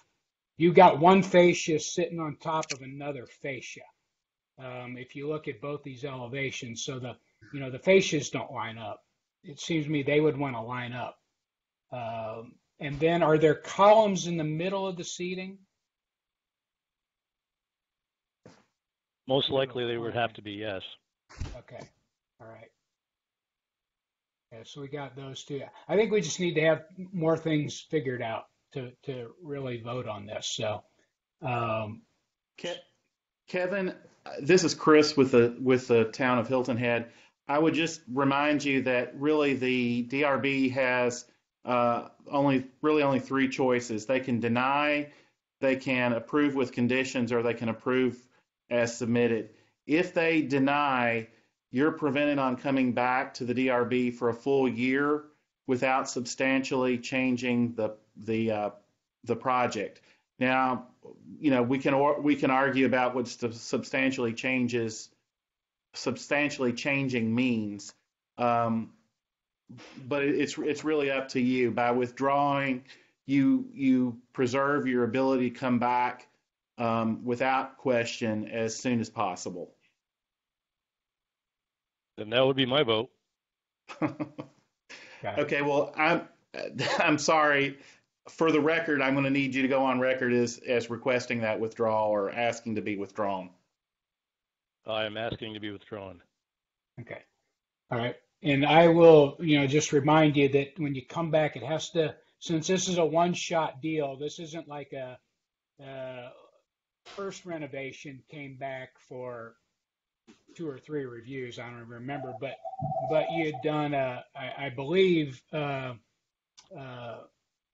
Mike submitted it back then, and it came in as a concept, and we were able to kind of work through the big scale items, and then he came back with all the details and everything. But this is being submitted as an alteration addition, so it's a one-shot deal. So we need to have all the information, all the details, cut sheets, details on how you're going to hide conduit, If there's fans, we need to know what the fans are. If anything's coming off the building, we need to know that. So that's the best advice I can offer. And then we can make a better we can make a even a better approval with conditions at that point. So. No, that's totally understandable. That we anticipated. We just wanted to get your feedback, and we knew we had the option to withdraw if there was an issue. Okay. All righty. All right. Thank you very much. We'll see you soon, I hope. Thank you. Thank you. All right. Thank you. Okay, new business, Port Royal Plaza Renovations, DRB 001671-2020. Chris. Thank you, Mr. Chairman. The site is outlined in red on your screen. Off at the top and to the far right is Highway 278. And to the left of your screen, you can see the traffic circle there on Matthews Drive and Matthews Drive running vertically. Of interest to the board, I think it should be pointed out, is that Sea Turtle Marketplace is over here. I will remind the board that you recently are currently looking at, it got final approval at the last DRB meeting, the Parker's location. This gas station diagonally across the intersection is also been approved for renovations.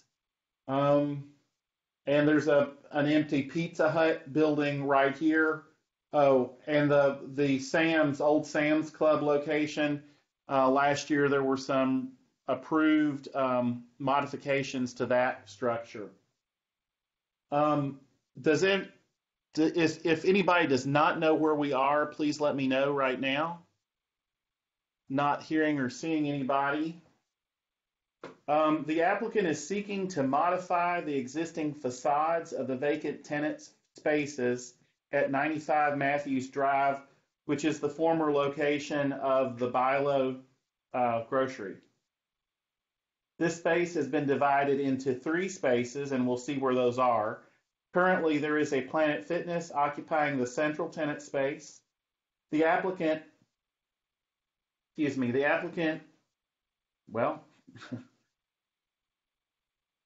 this application is for the entrance facade for the proposed auto zone to the right of the Planet Fitness and a to be determined tenant on the opposite side, on the left-hand side.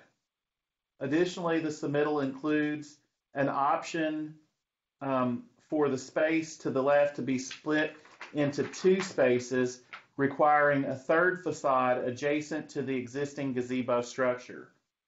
The proposed modification to the north-facing facade are a small raised parapet element for each tenant. The north-facing would be facing 278, in keeping with the geometry and color palette of the remainder of Port Royal Plaza Shopping Center. Storefront glazing entrances are proposed in keeping with the rhythm and finish of the storefront glazing of the Planet Fitness. The potential third element on the eastern side, which would be facing in towards the shopping center parking lot, mimics the breezeway of the existing center in both geometry, proportion, and materials. All finishes match exactly the finishes currently in use on the shopping center. Staff recommends approval with the following conditions. Provide a site plan for the renovations that include the addition of a sidewalk and planting area along the 278 facade, between the facade and the drive aisle. Specify the dumpster location, and this plan should be submitted for review and approval by staff and 1 DRB member. 2, provide a landscape plan for review and approval by staff and 1 DRB member. This should include planting along the 278 facade and drive aisle, planting in and around the gazebo, renovations of of the landscape islands adjacent to the 278 facade, and I'll point those out. Addition of evergreen understory trees in the Matthews buffer.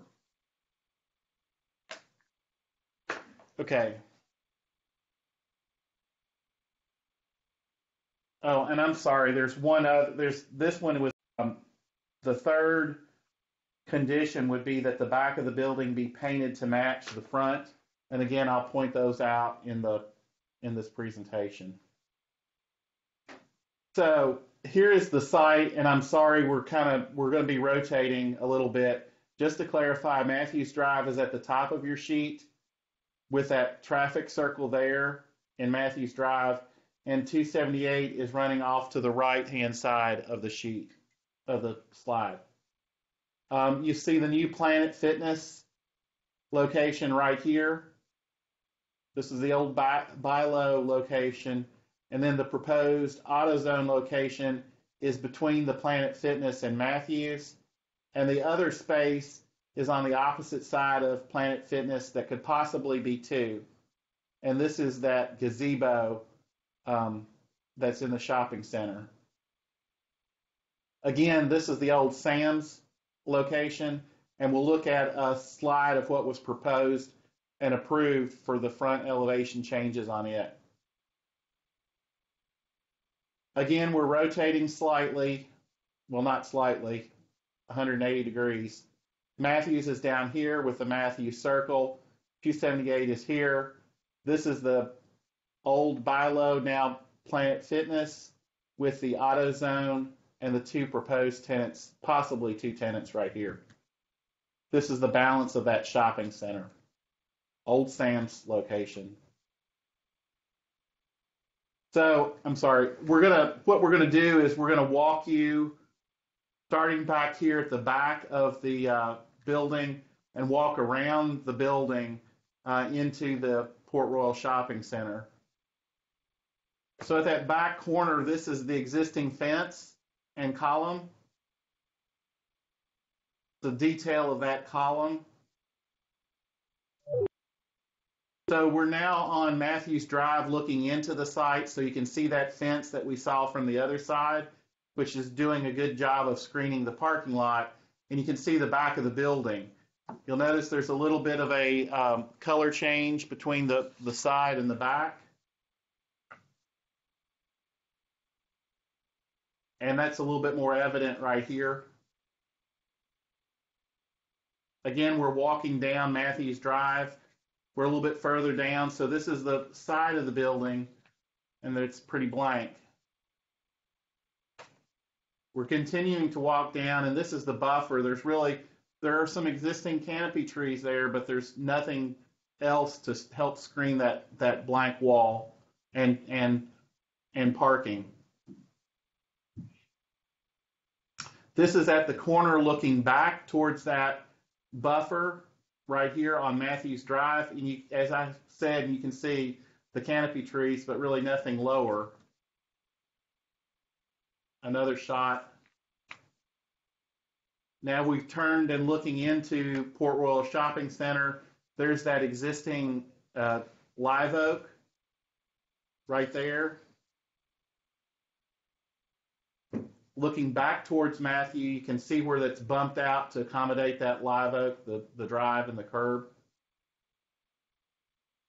And I point this out, or I took this shot because I wanted to illustrate from the face of curb here across the street to this face of curb is 26, approximately, give or take 26 feet. The minimum requirement for a drive aisle in this location is only 20. So there is at least an additional 6 foot to accommodate some planting in this area. And you can see they've bumped out, Bilo has bumped out some areas. I think this was probably to protect the entrance, front entrance. Moving down a little bit further, this distance from here to here is approximately 10, give or take 10 foot.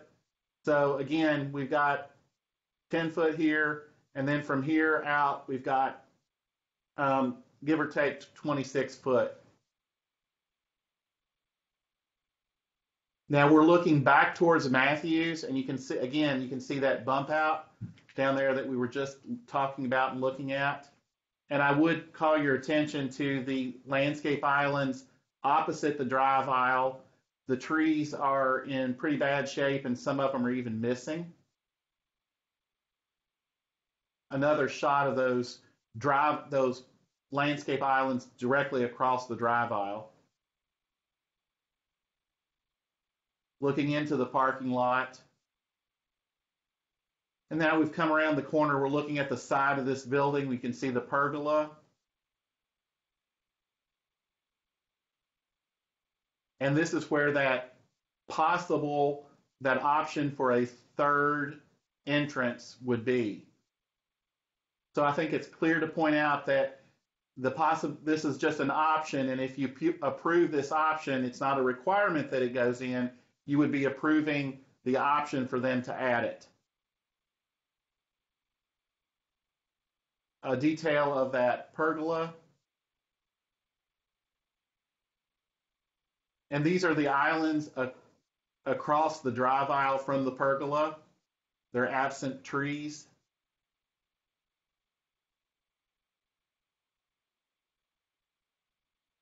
This is the proposed color board.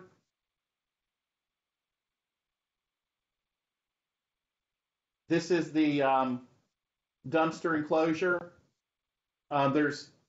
What staff is requesting is that the site plan include the location of the dumpster enclosure. This is a site plan for the area. Again, this is the Planet Fitness location here in the center. The proposed AutoZone location is off here to the right, and to the left are the possibility for 2 tenant spaces, maybe 1, with the new facade right here for that third entrance. A section through the proposed covered pedestrian sidewalk on that third location right here.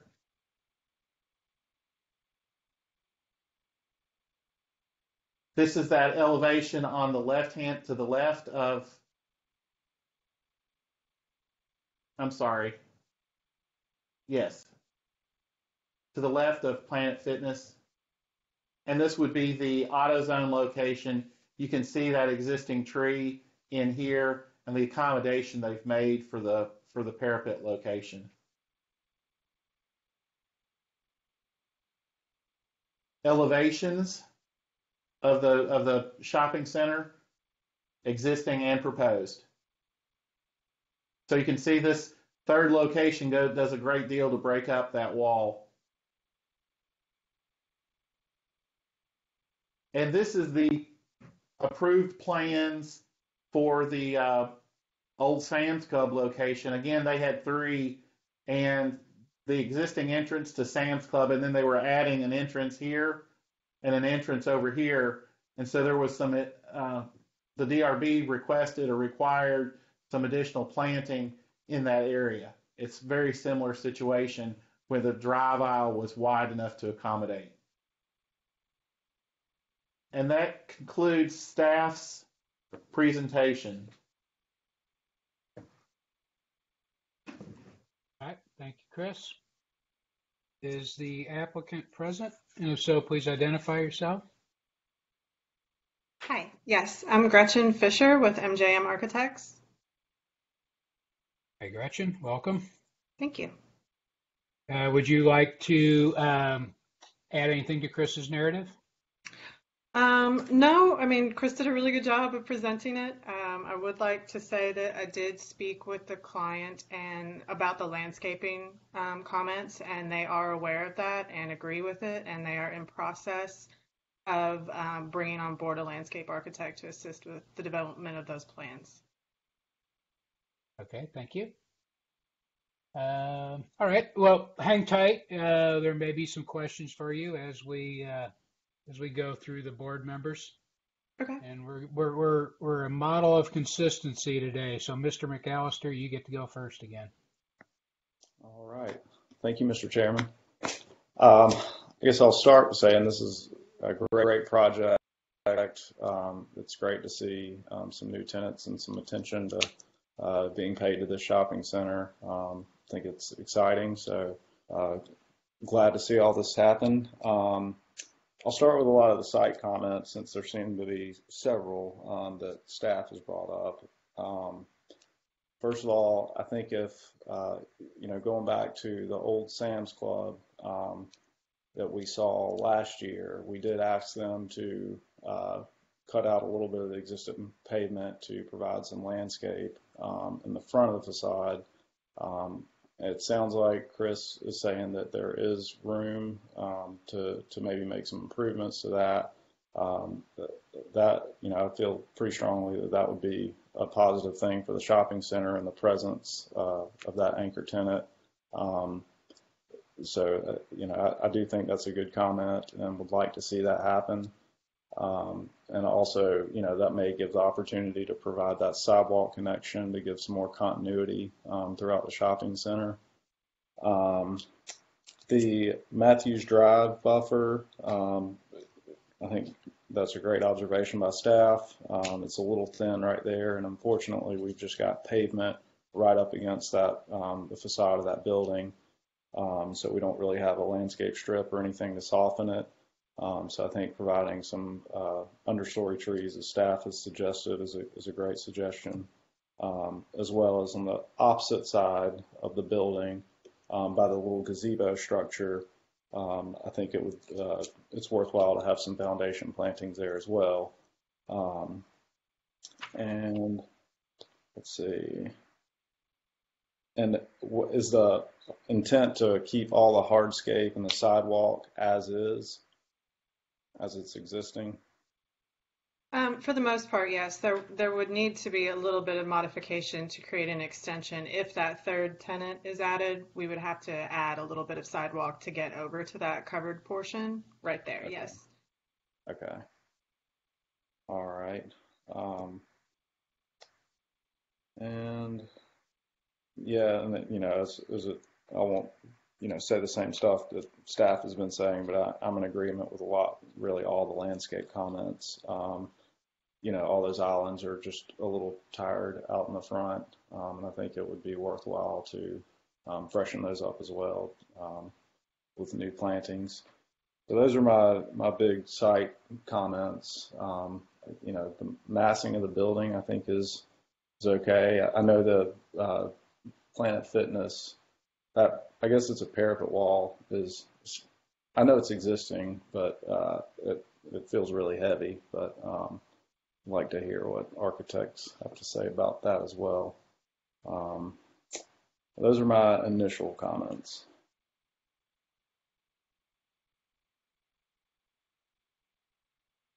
There we go. All right. Thank you, David. Judd.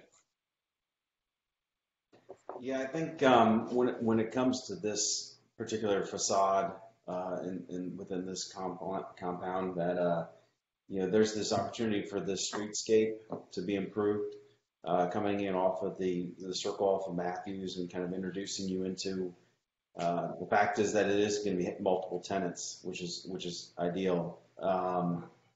That bump out in the old Bilo obviously was always kind of a headache when you kind of came around that corner. So definitely accentuating this edge and trying to take advantage of as much space in front of those buildings really would be great. I think Chris makes a good point that, hey, for fire code and circulation, you really don't need as much space. And unless you were going to try to introduce maybe some parallel parking, but even then, I think that's probably a little too tight.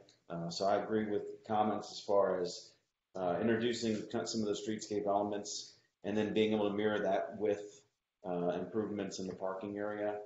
Port Royal Plaza, it's got some really nice trees over by Sam's Club, but once you get into this area and around the corner, it's a very open area. So this is a great opportunity, I think, to kind of relook at that.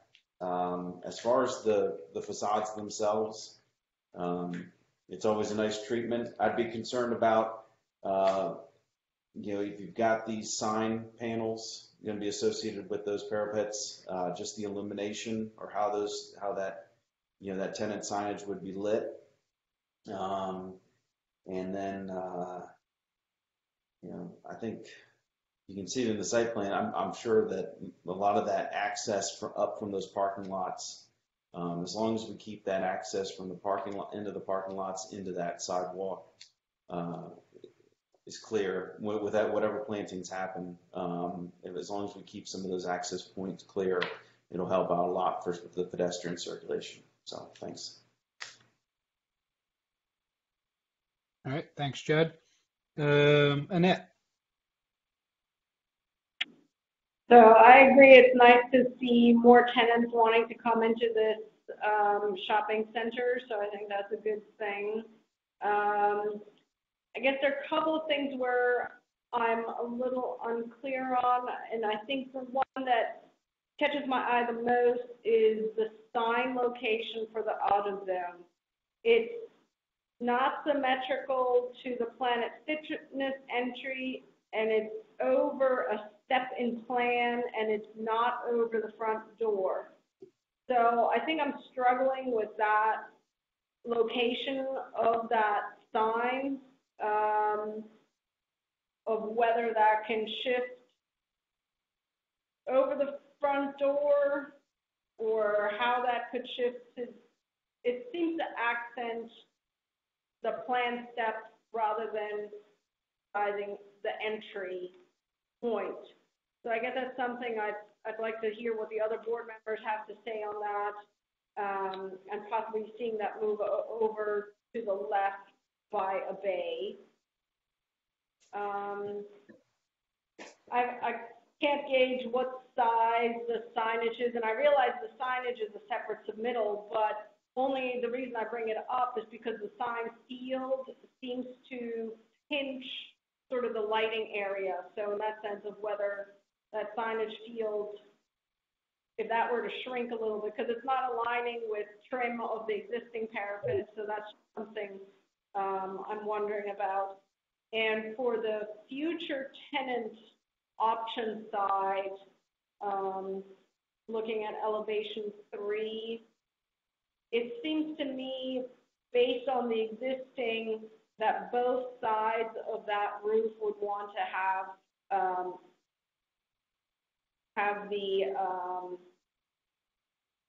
the same pitch angle as the ending. So instead of having one just have a sort of flat condition as it turns back and the other one have the double pitch, that they both do that. If I had any other comments noted. Other than that, I agree with staff comments as far as needing to see dumpster location, landscape plan, and also that we need to see light fixture cut sheets. That's all I have. Okay, thanks, Annette. John, Mr. Molesky. Yeah, thank you. Let's see what we have here. So staff's comments on the side elevation that faces Matthews. What is the client's proposed solution for that elevation? Because I didn't necessarily see anything except this little roof, or I don't even know if that's a mistake or correct. Yeah. Is there anything that's going to be done to address that big blank wall there? Or? As of right now, that little area that you're seeing was a small area of signage, but no other modifications were currently proposed for that side elevation beyond what was recommended by staff as far as the landscaping addition. Okay, so a little buffer there that would be between the parking lot and the sidewalk that just has the trees there. You would just fill that in with some other decorative plantings. Yes, I think the low level under canopy plantings that were recommended. And can you go back even one slide? There you go. So I'm sorry, the one that actually shows the building elevation. So there it looks like whatever we'll call it stucco going up 10 feet, and then above it, then whatever that parapet is there. So there is opportunities even to break that up with color or something to make that feel a little more appealing than just a big gray wall or whatever color it ends up being painted. I definitely like the idea of adding that planting buffer along the front facade there of Planet Fitness, and that could even just accentuate the entrance. So I'd like to see something done there. I can't remember what the exact numbers were, but I think Chris said maybe it's measures 26 feet, only needs to be 20. So there's a potential opportunity to add up to 6 feet of planters in there and try to soften that up. I mean, an overall observation I have, and I know you guys didn't build the building originally, but all those columns that just run along that whole front elevation is just so busy.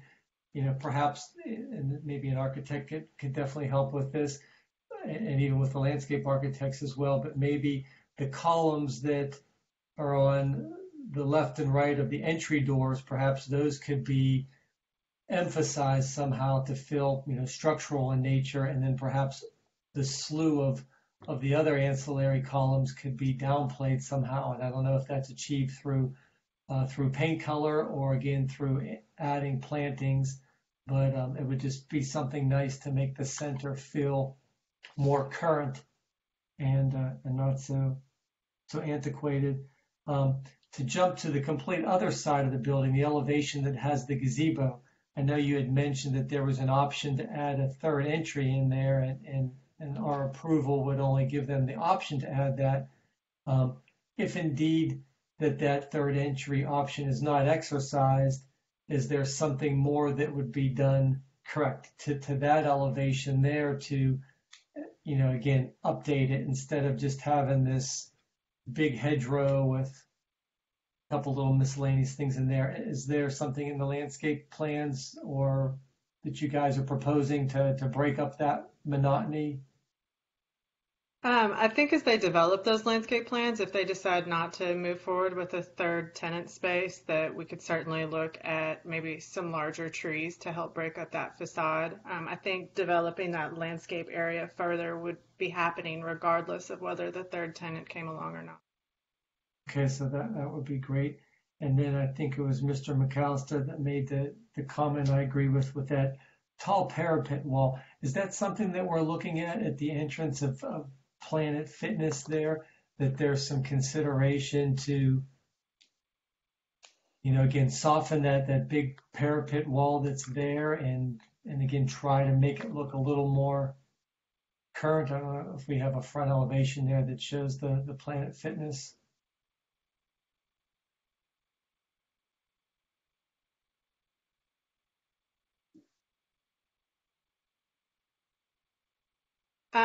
That was not something that we were considering as part of this. I was actually the designer for the Planet Fitness back when that project was done. We did a minor corridor review for the modifications that were made. We added some additional storefront to help balance out both sides of the existing facade area, but no modifications were made to the actual parapet structure itself. We just left it with what was existing. Okay, so you're just adding the signage if it's not already there, and that's a separate. The Planet Fitness signage is already there. That was a separate permit that was done a while back now, I believe. Okay, thank you for that.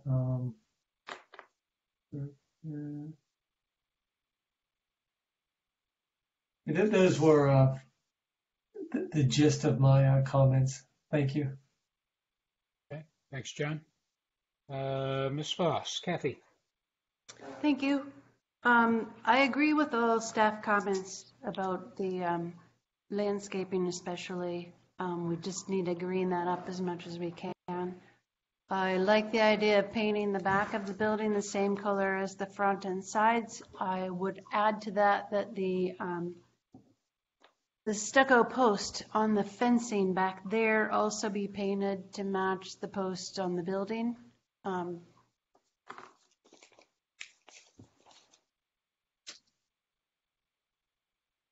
Right there. So the roof color and the stucco post colors match the building in the side and the front. I think that would help out and make it more unified. Yeah, even the little recessed detail in there would be a different shade color than what the raised part is, like the front of the building. I don't mind the wood being the wood color. Annette, you brought up a great point with the canopy being centered over the what's going to be AutoZone entrance. I agree with that. The whole thing's going to be a little bit confusing, and to get the people who are parking across the street to the right entrance will be even better. And then landscaping, I'll dress that up as well, and I don't see that it'll hurt anything with the facade on the building. My question to the architect would be that side of the building where the third entrance or the third tenant might be located, even if there isn't a third tenant, could you highlight that back door, so to speak, of the tenant that will be on the 278 side, so that we could just maybe add a canopy or break up that wall some way? I think that would be nice. And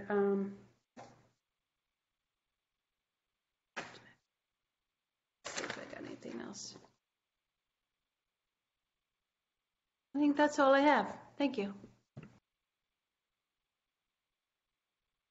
All right, thank you, Kathy. Yeah, I think everybody's covered everything. The AutoZone entry bothers me, that the door and the entry do not line up. The other thing about that is the sign facade hits the columns differently than it hits the third tenant and the tenant to the left of Planet Fitness.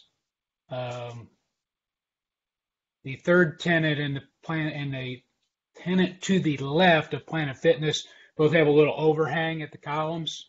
Mm-hmm. The AutoZone one, it kind of strikes at the middle of the column, so it's like it's teetering on the edge of falling off visually. So I would just be consistent, even if that makes that sign band 2 feet bigger than the other ones. Yeah. Okay. And I think I don't know though what you're going to do to get that door to line up with that, because the wall, the way I'm reading it, the wall is forward to the left side, and then that first set of triple windows is actually back. Am I I'm reading that right? Correct? Yeah. Yeah. So that makes for a little weird condition there. I don't know how you're going to solve that, but I do think the door definitely needs to line up with the marquee. Other than that, I think everybody pretty much hit on everything. Annette, you had mentioned something, and I didn't quite follow it, about the roof angle on the third tenant. Did I totally miss that? Well, what I'm realizing is when I printed out these elevations and what we're seeing today seem to be different versions.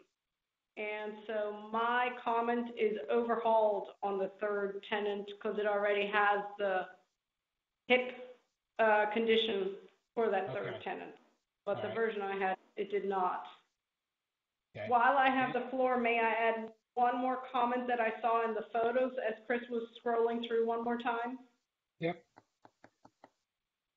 Chris, there was one photo with a downspout and then sort of a plastic addition to get it to maybe disappear off the building a little bit more, coming off of Matthews Drive. And that right there, one back. No. One more. No, why am I losing it? No. I think it was one more the other direction. Yeah. There we go. Exactly. I guess my hope would just be that a condition like that gets addressed during this renovation overhaul. Yes, I certainly think we could improve that. Oh, the downspout? Yeah. Yeah, okay. Yeah. Yeah, I whatever. saw that too. That was on my list, so you knocked that one off for me. Yeah, that does.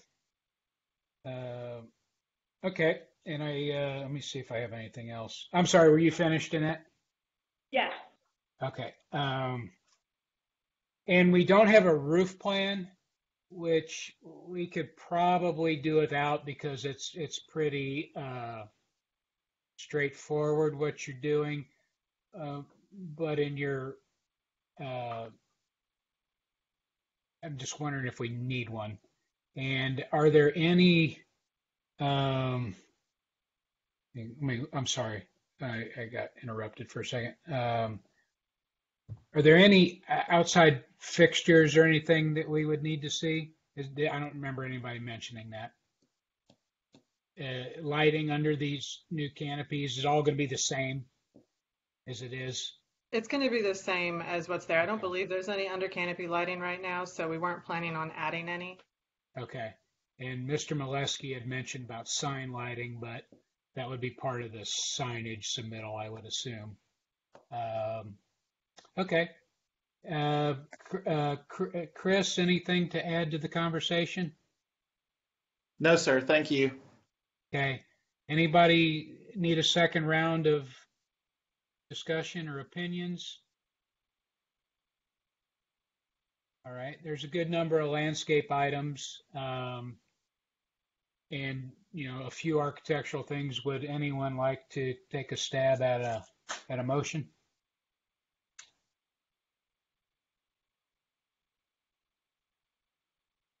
Anyone? Bueller? I'll take a stab at a motion. Okay. So this is Port Royal Plaza Renovation DRB 001671-2020.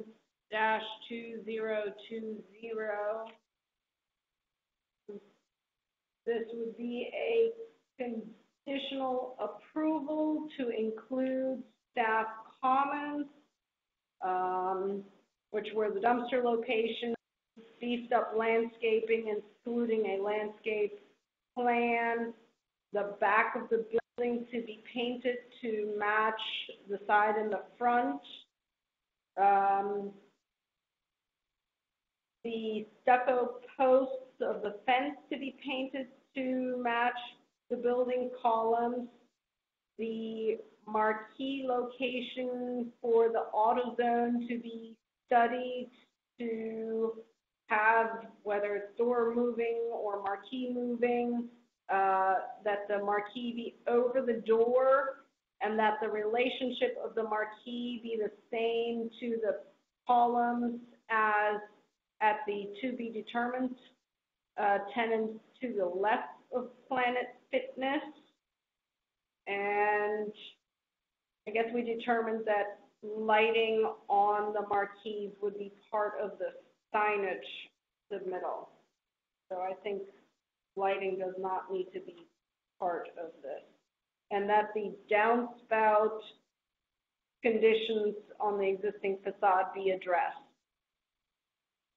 And that with the future tenant option, that if the additional tenant option is not pursued, that facade be, the blank wall be addressed either via additional landscaping or some sort of marquee element if it's not a third tenant. Anybody else needs to add anything? That would be my conclusion of the conditional approval. Okay, Annette, we should specify if these are going to be items for, and you may have, so forgive me, if these are staff only approvals or staff and one board member on any of them. Because the marquee one's a little, on that third tenant, blank wall marquee option, that's the only thing that's a little open-ended, I think. Okay, because I guess my question would be, do we need a landscape architect for the, since we have not seen a landscape plan at all, and then Yeah, an architect for the marquee.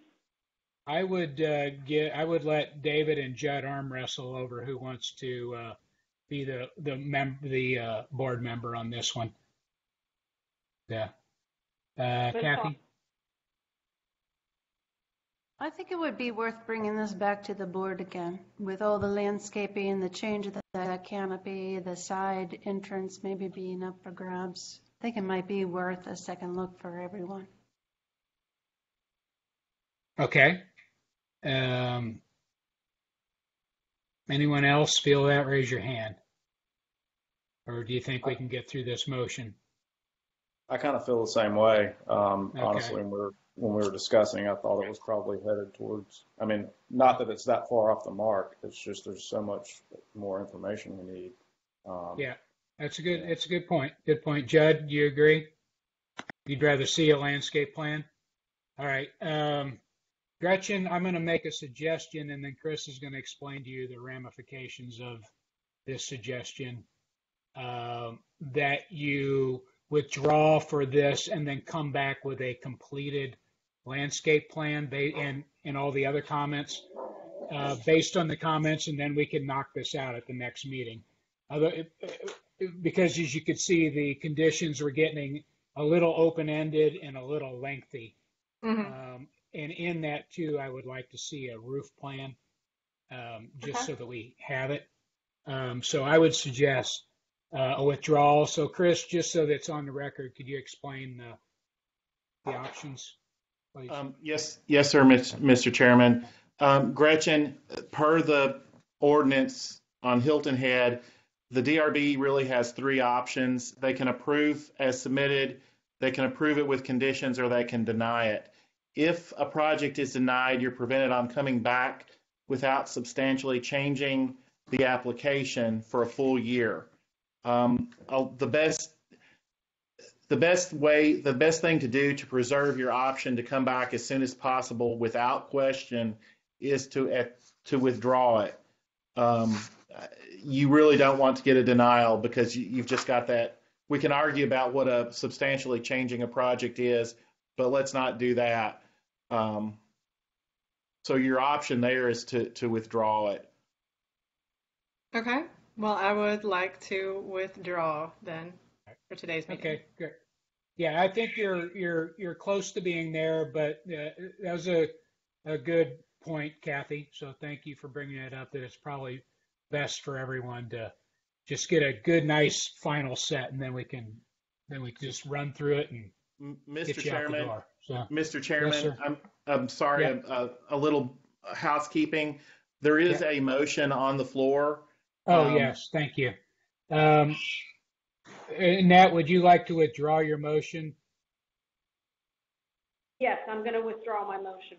Okay, thank you, Chris, for keeping me in order. I would have totally forgotten that. So the motion has been withdrawn, and the applicant has withdrawn the submittal for a future date. The only, Mr. Chairman, if I might, just for a minute, Gretchen, yeah, please. If you have any questions or if there's anything that staff can do to help you get back to us, let me know. Okay. Okay. All right. Thank you. All right. Thank you. Look forward to seeing you again soon. Appreciate it. All right. Bye. Bye. All right. Okay. So let's see. Next, we are on to signage. So I think we get rid of Chris for a little bit. Next is signs. Port Royal Plaza sign DRB 001619-2020. And Shay, I'll turn it over to you. Thank you, Mr. Chairman. Let me get to the location map here.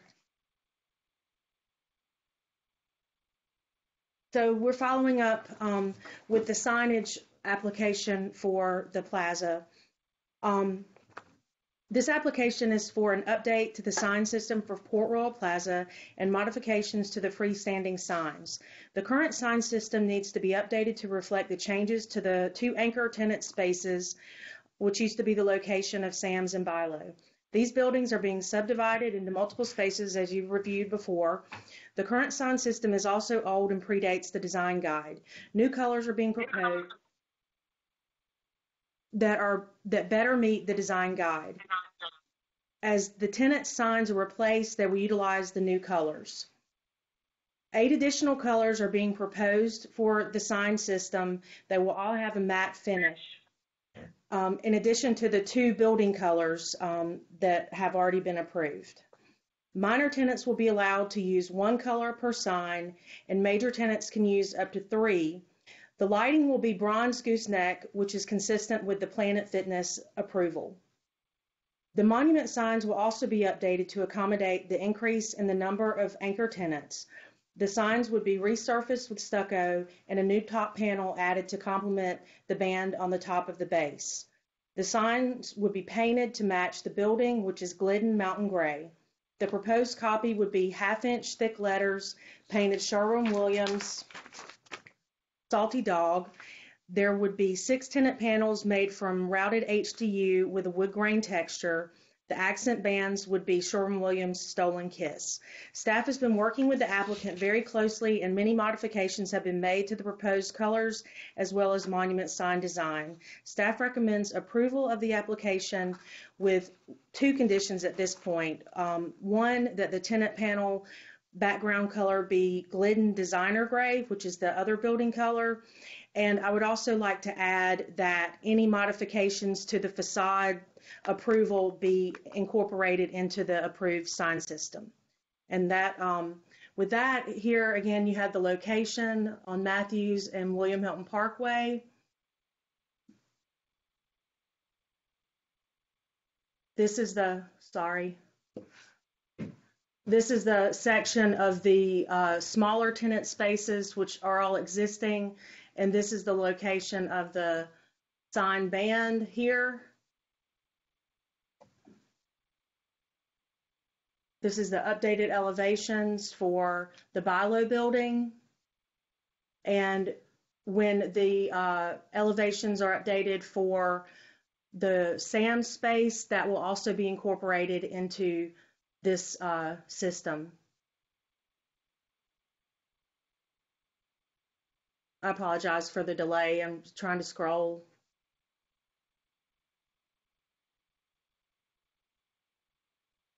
Okay, so this is the proposed modification to the monument sign.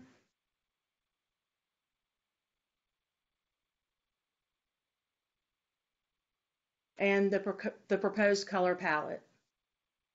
And that concludes staff's presentation.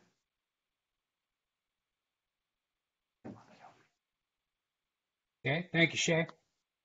Let's see. Do we have an applicant present? If so, please identify for the record. Good afternoon. I'm David Bloom, original developer of Port Royal, so I'm kind of antiquated also. That was 35 years ago. Oh, welcome. And we should have Patrick Moore. We should have Patrick Moore with us also, with Jones Sign Company. Patrick and Jones is here as well.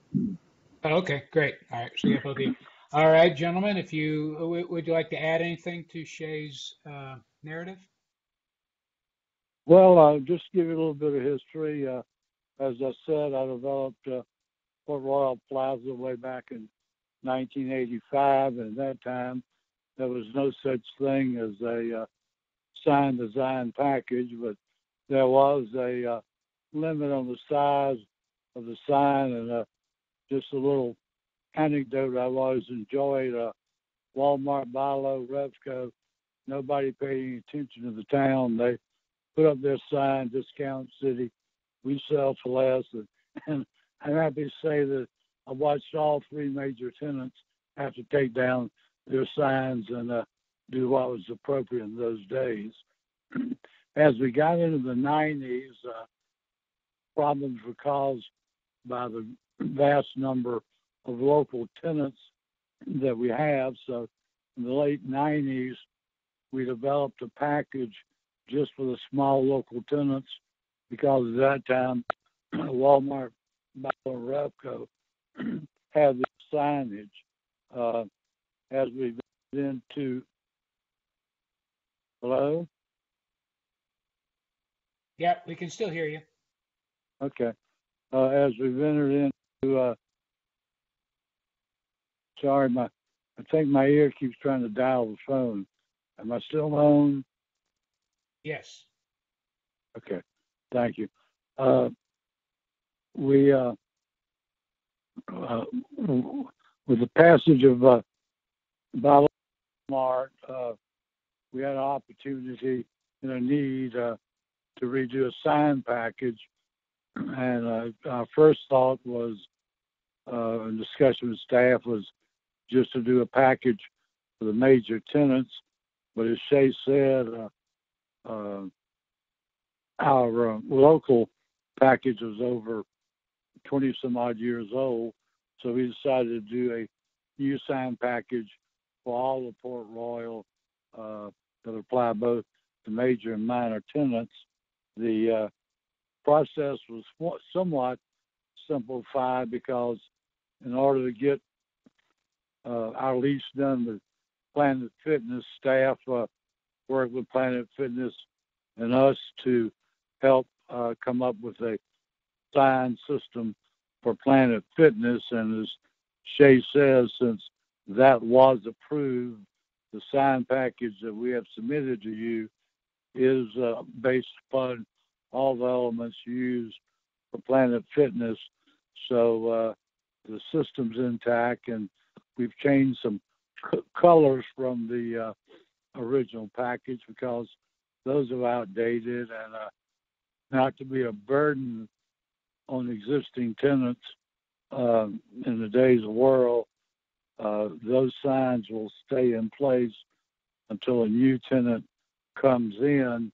Then that tenant will comply with the sign package we're asking you to approve, but all the colors are basically compatible today with what we recommended. It's just some variations on a theme and some elimination of some colors the town no longer likes. And Patrick Moore is on with me, and he designed the package and is a sign planner, so he's available to answer any technical questions you might have.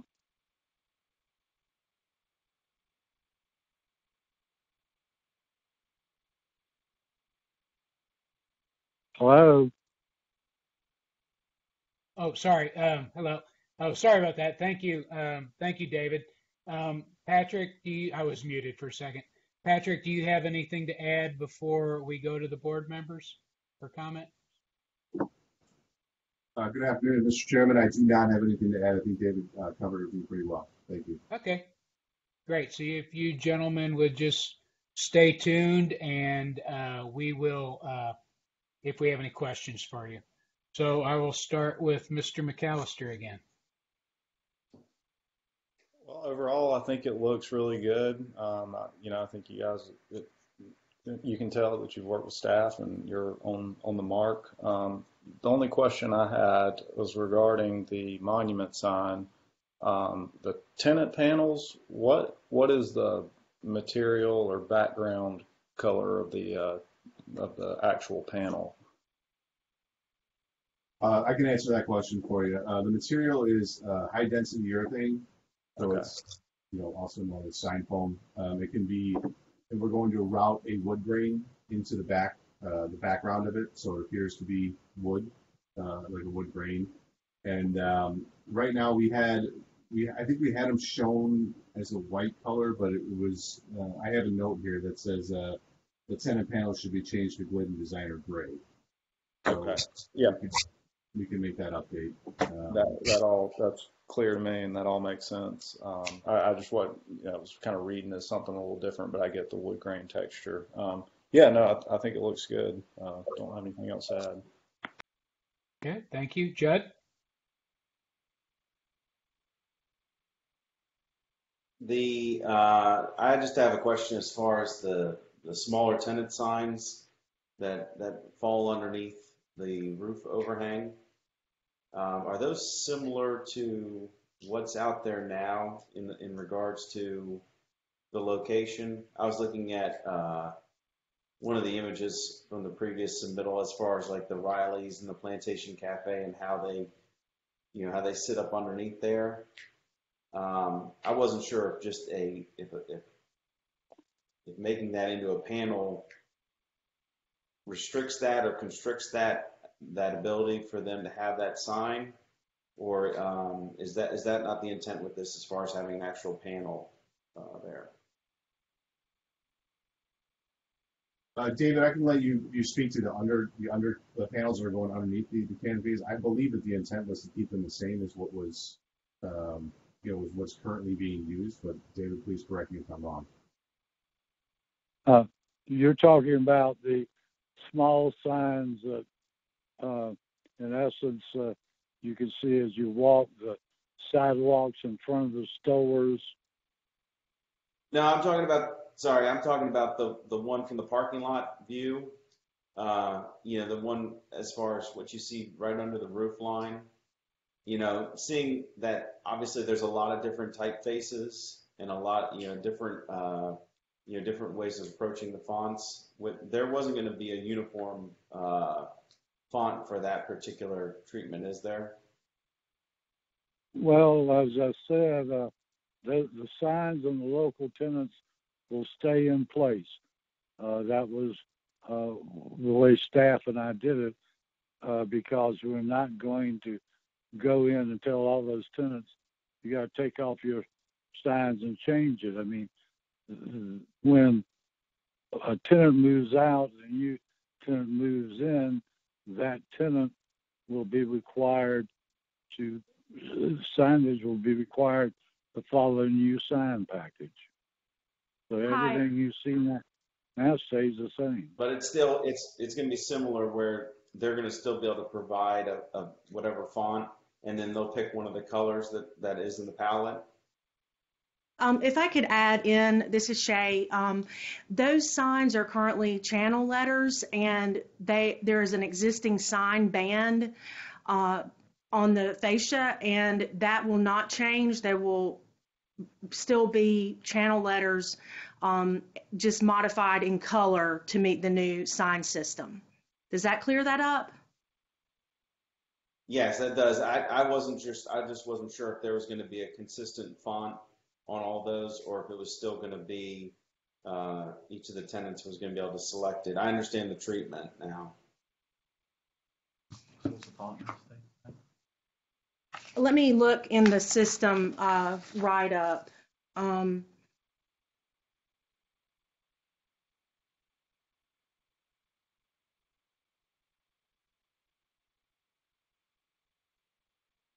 Otherwise, as far as the entry signs, we don't have.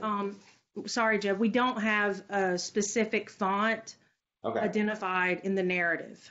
Okay. Obviously, the samples when it shows the different colors is just that. I wasn't sure if there's a specific font being specified with any of this, so that's fine. Okay. That's it for me. Thank you. Okay. Thanks, Chuck. I should know this order by now. Annette? My concern with hearing that a major tenant can use 3 of the colors makes me wonder whether I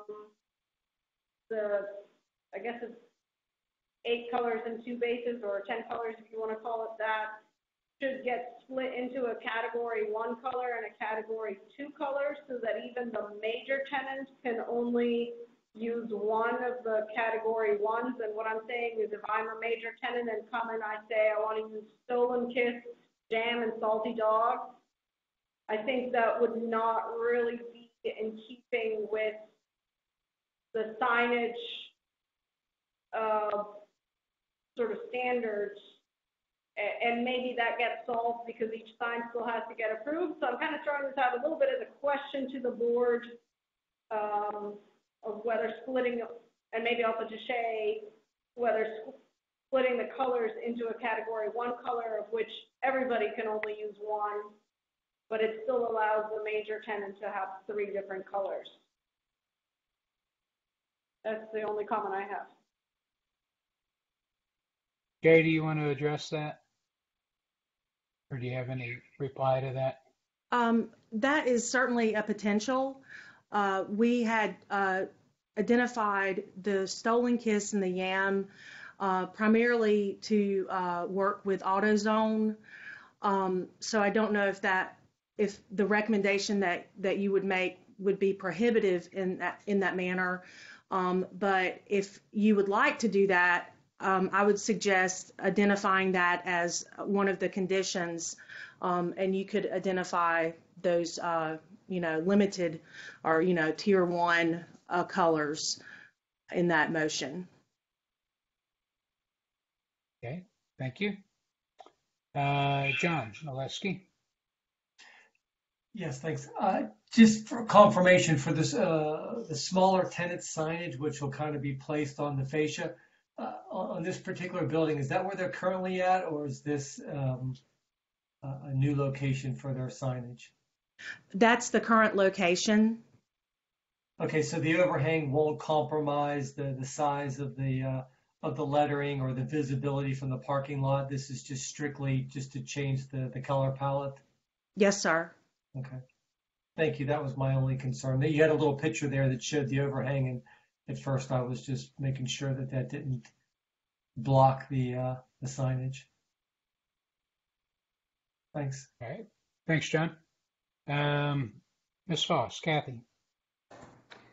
Thank you. The monument signs look 10 times better, and the font is more legible, and it's going to make update the spot a lot. So Shay, thanks. You've done a lot of good work with the designer and the client. I'm a little bit confused about these 10 colors that we're looking at right now. I don't understand what happens if you've got a new tenant that comes in that's got purple and black or some other colors. Are you still going to force them to use these 10? And is it appropriate to add the Stolen Kiss and Yam, which are totally different than the other colors, just because AutoZone's coming in? I would kind of like a history background behind the thought process there. This is Shay. So the Stolen Kiss was approved for Planet Fitness, and we were allowed to approve that one sign as a standalone tenant due to the timing and the many moving parts of how they've tried to work to get additional tenants in place and facade changes as well. The sign approved for Planet Fitness only incorporates 2 colors, Stolen Kiss and the building color was incorporated in their logo. Staff does understand the concern with having more than 2 colors, honestly, on those signs. When I worked with them to develop the palette, we started with Stolen Kiss and looked to different already pre-established palettes that Sherwin-Williams had available. So all the colors are coordinated among palettes to work together, and Yam and Stolen Kiss was selected based on it being part of a color family that was already pre-established. Does that help? Yes. I have no further comments. Thank you. Okay, thank you, Kathy. I think the applicants and Shay put a lot of legwork into this for us. So I'm going to be in favor of an approval with the recommendations that Shay has made, but I am open to any other conditions that a board member making a motion would put in. So I'm very flexible here. Instead of asking Chris, I'm going to ask Shay if you have any parting comments before we go to a motion, Shay. I would like to add, if it seems a little bit daunting to try to identify colors and categories within the motion, I would suggest that we could also do a similar follow-up with a design review board member to identify those categories, and that become part of the approved system, if that's what the commission would like. Okay, all right. So I think that comment originated with Annette, with the categories. So Annette, I'll give you first option to make a motion, and you can include that, or whatever you would like. It's your motion, so I'm going to open the floor up to you. Well, I have to admit, I was hoping to get a little more other board member feedback on the thoughts of taking these 10 colors and splitting them out into a tier 1, tier 2. So in that sense, I'd like to throw it out to the... Yeah. Well, I mean, I'll answer your question. There's 10 colors and I have 10 fingers, so I could probably figure it out. But I'm kind of putting a little extra faith in Shay on this one, who has gone through the process with them. But again, I'm open. But the categorization is I don't want to belittle myself, but it might be a little complex for my my grade level here. But I'm open to it. If you think that if two colors shouldn't be together or they should be categorized, would anyone else before Annette makes a motion like to comment on that? David, go ahead. Yeah, I mean, I'll just chime in. I mean, I think it's a totally valid comment and concern, and definitely worth the board's discussion, I think. I do know, we approved YAM on one of the gas stations recently. I guess what I'm getting at is I think all these colors do work together. I mean, they're in a family. I get that there's some colors that like red and blue is kind of a clash color scheme, but it's muted enough to me where I don't know. I don't feel that strongly about it, but I think it's a good point and worth discussion. Okay. Anyone else? All right. So all right, Annette, does that help you out at all, or is it just further confusion? Well, let me just maybe ask this question. If we approve these colors, each sign still has to come in for signage approval, correct? Okay. Yes, okay. They do. Okay, so in that sense, if somebody comes in with picking the 3 brightest of this, we can then comment on it, then I'm fine with approving as is. And then I'm happy to make that motion. The facade signs don't rise to the level of design review board approval on an individual basis. So that would be a staff level review.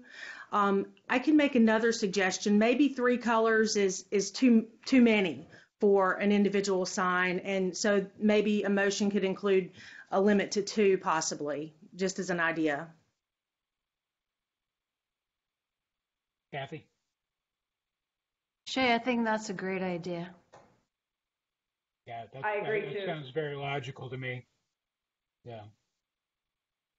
All right. So I'm happy to make a motion to approve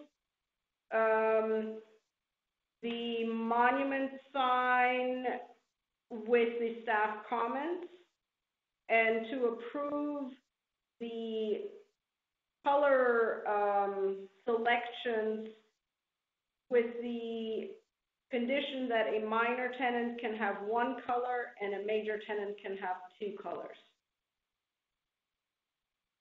Okay, I know you don't have the notes in front of you, so I'm gonna add the staff comments, if you don't mind, Annette, and then you can add that to your motion if you like.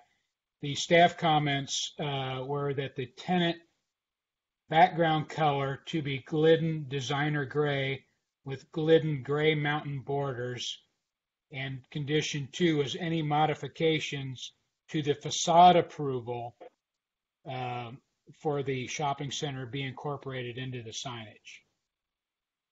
If you would like to add those to amend your motion, just acknowledge that. I would like to amend my motion to include those staff comments just read. Okay, just wanted to get that in there for the record. So, okay, we have a motion. Any further discussion? All right, do we have a second? A second. Second by Ms. Foss. Ms. Teresa, will you run through the roll, please? Yes, sir. Miss Lippert, Yes. Miss Foss, Yes. Mr. McAllister, Yes. Mr. Molesky, Yes. Mr. Carstens, Yes. Mr. Gentleman. Yes. So we have a unanimous approval with conditions. So thank you very much, gentlemen. And I enjoyed the history lesson too. I thought that was great. I always like to learn about the island, the pre-2000 when I got here. So thank you very much. Okay, well, thank y'all. Thank you. Thank you. And finally, we move to Inspired Closets DRB 001717-2020. And again, open it up to Shay. Thank you, Mr. Chairman. This application is for a new freestanding sign, facade sign, and directional sign for Inspired Closets located at 10 Target Road. Let me get there on the location map. The proposed freestanding sign would be made of HDU, MDO, and metal. The background of the sign would be routed HDU to simulate shiplap, painted to match the stain on the front door of the building. The copy and border would be made from routed aluminum, painted to match the building color. Sherwin-Williams, Roycroft Vellum. The staff recommends approval of the application with the following conditions. 1, that a color be specified for the dark walnut. 2, on the freestanding sign, the address be integrated into the sign face. 3, on the freestanding sign, a landscape plan be approved with the sign application. 4, on the freestanding sign, it is located 2 feet from the edge of the pathway and the logo does not extend over the edge of the sign.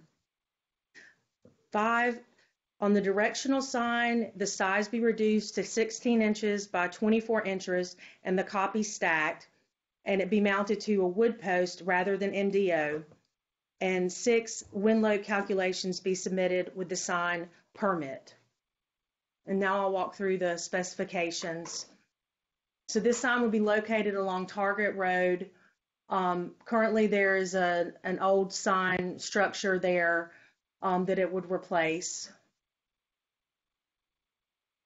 This is the directional sign that will be placed toward the rear of the property. Their entrance is actually on the side of the building. And then this would be the facade sign by their entrance. And that concludes staff's presentation. Okay, thank you, Shay. Is the applicant present? Yes, I am Andrew Davis with Sign Design. Hey, Andrew, good to see you. Would you like to add anything to Shay's narrative or respond to any of the conditions she listed? No, Shay's great. I'm okay with all the conditions. Okay. Thank you very much. All right, we will go through the list. I'm getting lost here. Oh, here we go. David McAllister. Yeah, I think staff hit the nail on the head again. I agree with really all these comments, so I don't have anything else to add. Okay, Jed. The sign on Target, is that it's replacing an existing sign? There is an old structure there, but it's much lower and was basically a base for a hanging sign. Okay. I just want to make sure it applies to the setbacks. And then as far as lighting of this sign, that'll be part of the landscape plan, just obscuring that, the source of that light, just being aware of exactly what the fixture might be for that. Okay. But otherwise, I mean, I think it's a nice palette and obviously a nice touch to that street. So. All right. Thank you, Judd. Annette? I think it's a nice looking sign once the staff comments have been incorporated. So that's all I have. Okay, thank you. Mr. Molesky. Yes, I guess even though it says 84 inches, I guess really if you go from grade, it's going to be 12 inches plus 36 plus 60. So it's going to be a 9-foot tall sign. And then the address peaks something greater than 9. And I'm guessing that the inspired closets that show 60 inches is probably also 60 inches wide. So this whole sign will be 9 foot tall and 5 foot wide. Is that correct?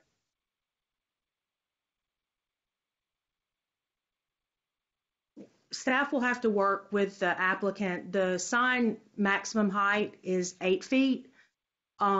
So I may have made a mistake in checking the calculations based on how they're established in the plan, but would work with them during the sign permit to ensure that maximum is met. Because if they pound those poles all the way into the ground, then there'll be 8 feet showing plus the top part.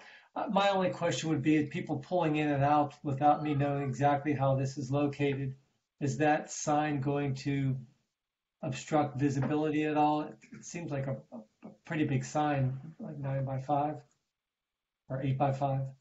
The sign will sit back behind the pathway by a couple feet. Right now, the previous sign was literally there before the pathway was constructed, and it goes right up to the edge of the pathway. So we requested that they move that back. But staff would certainly work with them during the location of the sign through the sign permit to address any issues with visibility. But I don't think that there would be any based on the distance from the driveway into plantation interiors and the distance between that and the other entrance that goes back to the inspired closets location. The 12 inches on the diagram would be part of the structure and not visible. Okay. About how big are other signs there? I'm sorry, I'm hung up on the sign of this. Or the size of it. I'm just assuming that Inspired Closets isn't going to be, the big major tenant there, and it seems like a pretty dominant sign to have. The signage that is located down where Breakthrough Fitness is much more to this scale. Plantation Interiors has just a single panel sign, and that's set back in an island in their entrance way. Captain Woody's has a lower profile sign, but similar size. I mean, I think it looks, very attractive. I just think that the size of it just seems pretty big, but those are my comments. Thank you. Thanks, John. Kathy? Thank you. I think the signs look good. Staff, you did a great job once again making the comments. I personally don't have a problem with the rule line part of their logo sticking out past the sign. Either way, this sign, the main ID sign, is double-sided, I'm assuming. And so even if the slash doesn't stick off the sign, we need to see what both sides look like. And I trust staff to make the right decision when that comes back to them for review. Otherwise, I think that's it. Thank you. All right. Thank you, Kathy. It's up to me. To go back to John's comment, generally, and we've had some changeover with members, so the membership thought process can change. But over the course of the last year to 2 years, we've tried to keep signs within 8 feet. So if we can keep it to 8 feet, like Shay had said, then we would be, within our recent precedent. But again, each project should be reviewed separately. But the scale of it is in line with what we've done before. It's essentially a 4x8 sheet of plywood stood up on end for the most part. So since John's a contractor, I put that in scale for him. I like the sign. I like the script. I think it's real nice and simple, and colors don't beat you over the head. And I thought all the staff's comments were pretty spot on. Shay, would you be comfortable with landscape review? Because we don't see how it's landscaped, and that was one of the comments that I think should be in a motion. Yes, sir. Okay. Well, right. Staff typically assists with those plans, if not prepares them completely. Okay. Because I don't think there's any reason this should come back to us. Are there any, so I'm finished. Shay, do you have anything to add second round? No, sir. Okay. Any further discussion, second round of discussion? If y'all don't mind, I'll just go ahead and make the motion since a majority of it is staff comments. Motion for Inspired Closets DRB 001717-2020, motion to approve with the following conditions. Specify the color for the dark walnut. On the freestanding sign, the address to be integrated into the sign face. On freestanding sign, landscape plan needs to be approved with the sign application. Number 4, the freestanding sign location is 2 feet from the edge of the pathway and the logo does not extend beyond the edge of the sign. Number 5, directional sign size reduced to 16 by 24 and copy to be stacked, mounted to wood post rather than MDO. Number 6, wind load calculations submitted with sign permit. I'd also like to add, based on our discussion, that the location be confirmed by staff. Item number 4 has a very general location that's 2 feet away from the pathway, but staff should confirm that it doesn't block vehicular views, etc. Next comment, the maximum height should be limited to 8 feet overall. And a lighting should be submitted along with the landscape plan. And all of these items will be by staff review. Any further discussion? Do we have a second? Second. Second by Mr. Karstens. And Ms. Teresa, would you run through the roll, please? Yes, thank you. Ms. Lippert? Yes. Ms. Foss? Yes. Mr. McAllister? Yes. Mr. Molesky? Yes. Mr. Karstens? Yes. Mr. Gentleman? Yes. So motion passes unanimously. All right. So thank you, Andrew. And we'll see you next time. Perfect. Thank you. You may log off now. I believe that is it. Chris, is that the end of our agenda? Yes, sir. Staff doesn't have anything. I don't know if there's any other board business. I'm sorry. The only thing I would ask, we're getting back to our regular routine, so I would just remind you that it's going to be twice a month, the second and fourth Tuesday of every month, and as you know, it's going to be at 1:15. We will be, until further notice, via Blue Jeans. To that end, the pandemic killed staff report on minor corridor. I don't know if you want to bring that back or not. Let me know if you do. I'm happy to, if you would like. Yeah, if it's of interest. I always found that interesting because I know Dale, our former chairman, was always really interested in that because he noticed a lot of those things as he drives around. I think he drove around a lot. But yeah, I think that's good to keep up to date on that as we, because it's a small town and we all drive around and we always wonder where that came from, kind of thing. So if you don't mind, it'd be good. Don't mind at all. I'm happy to. Okay.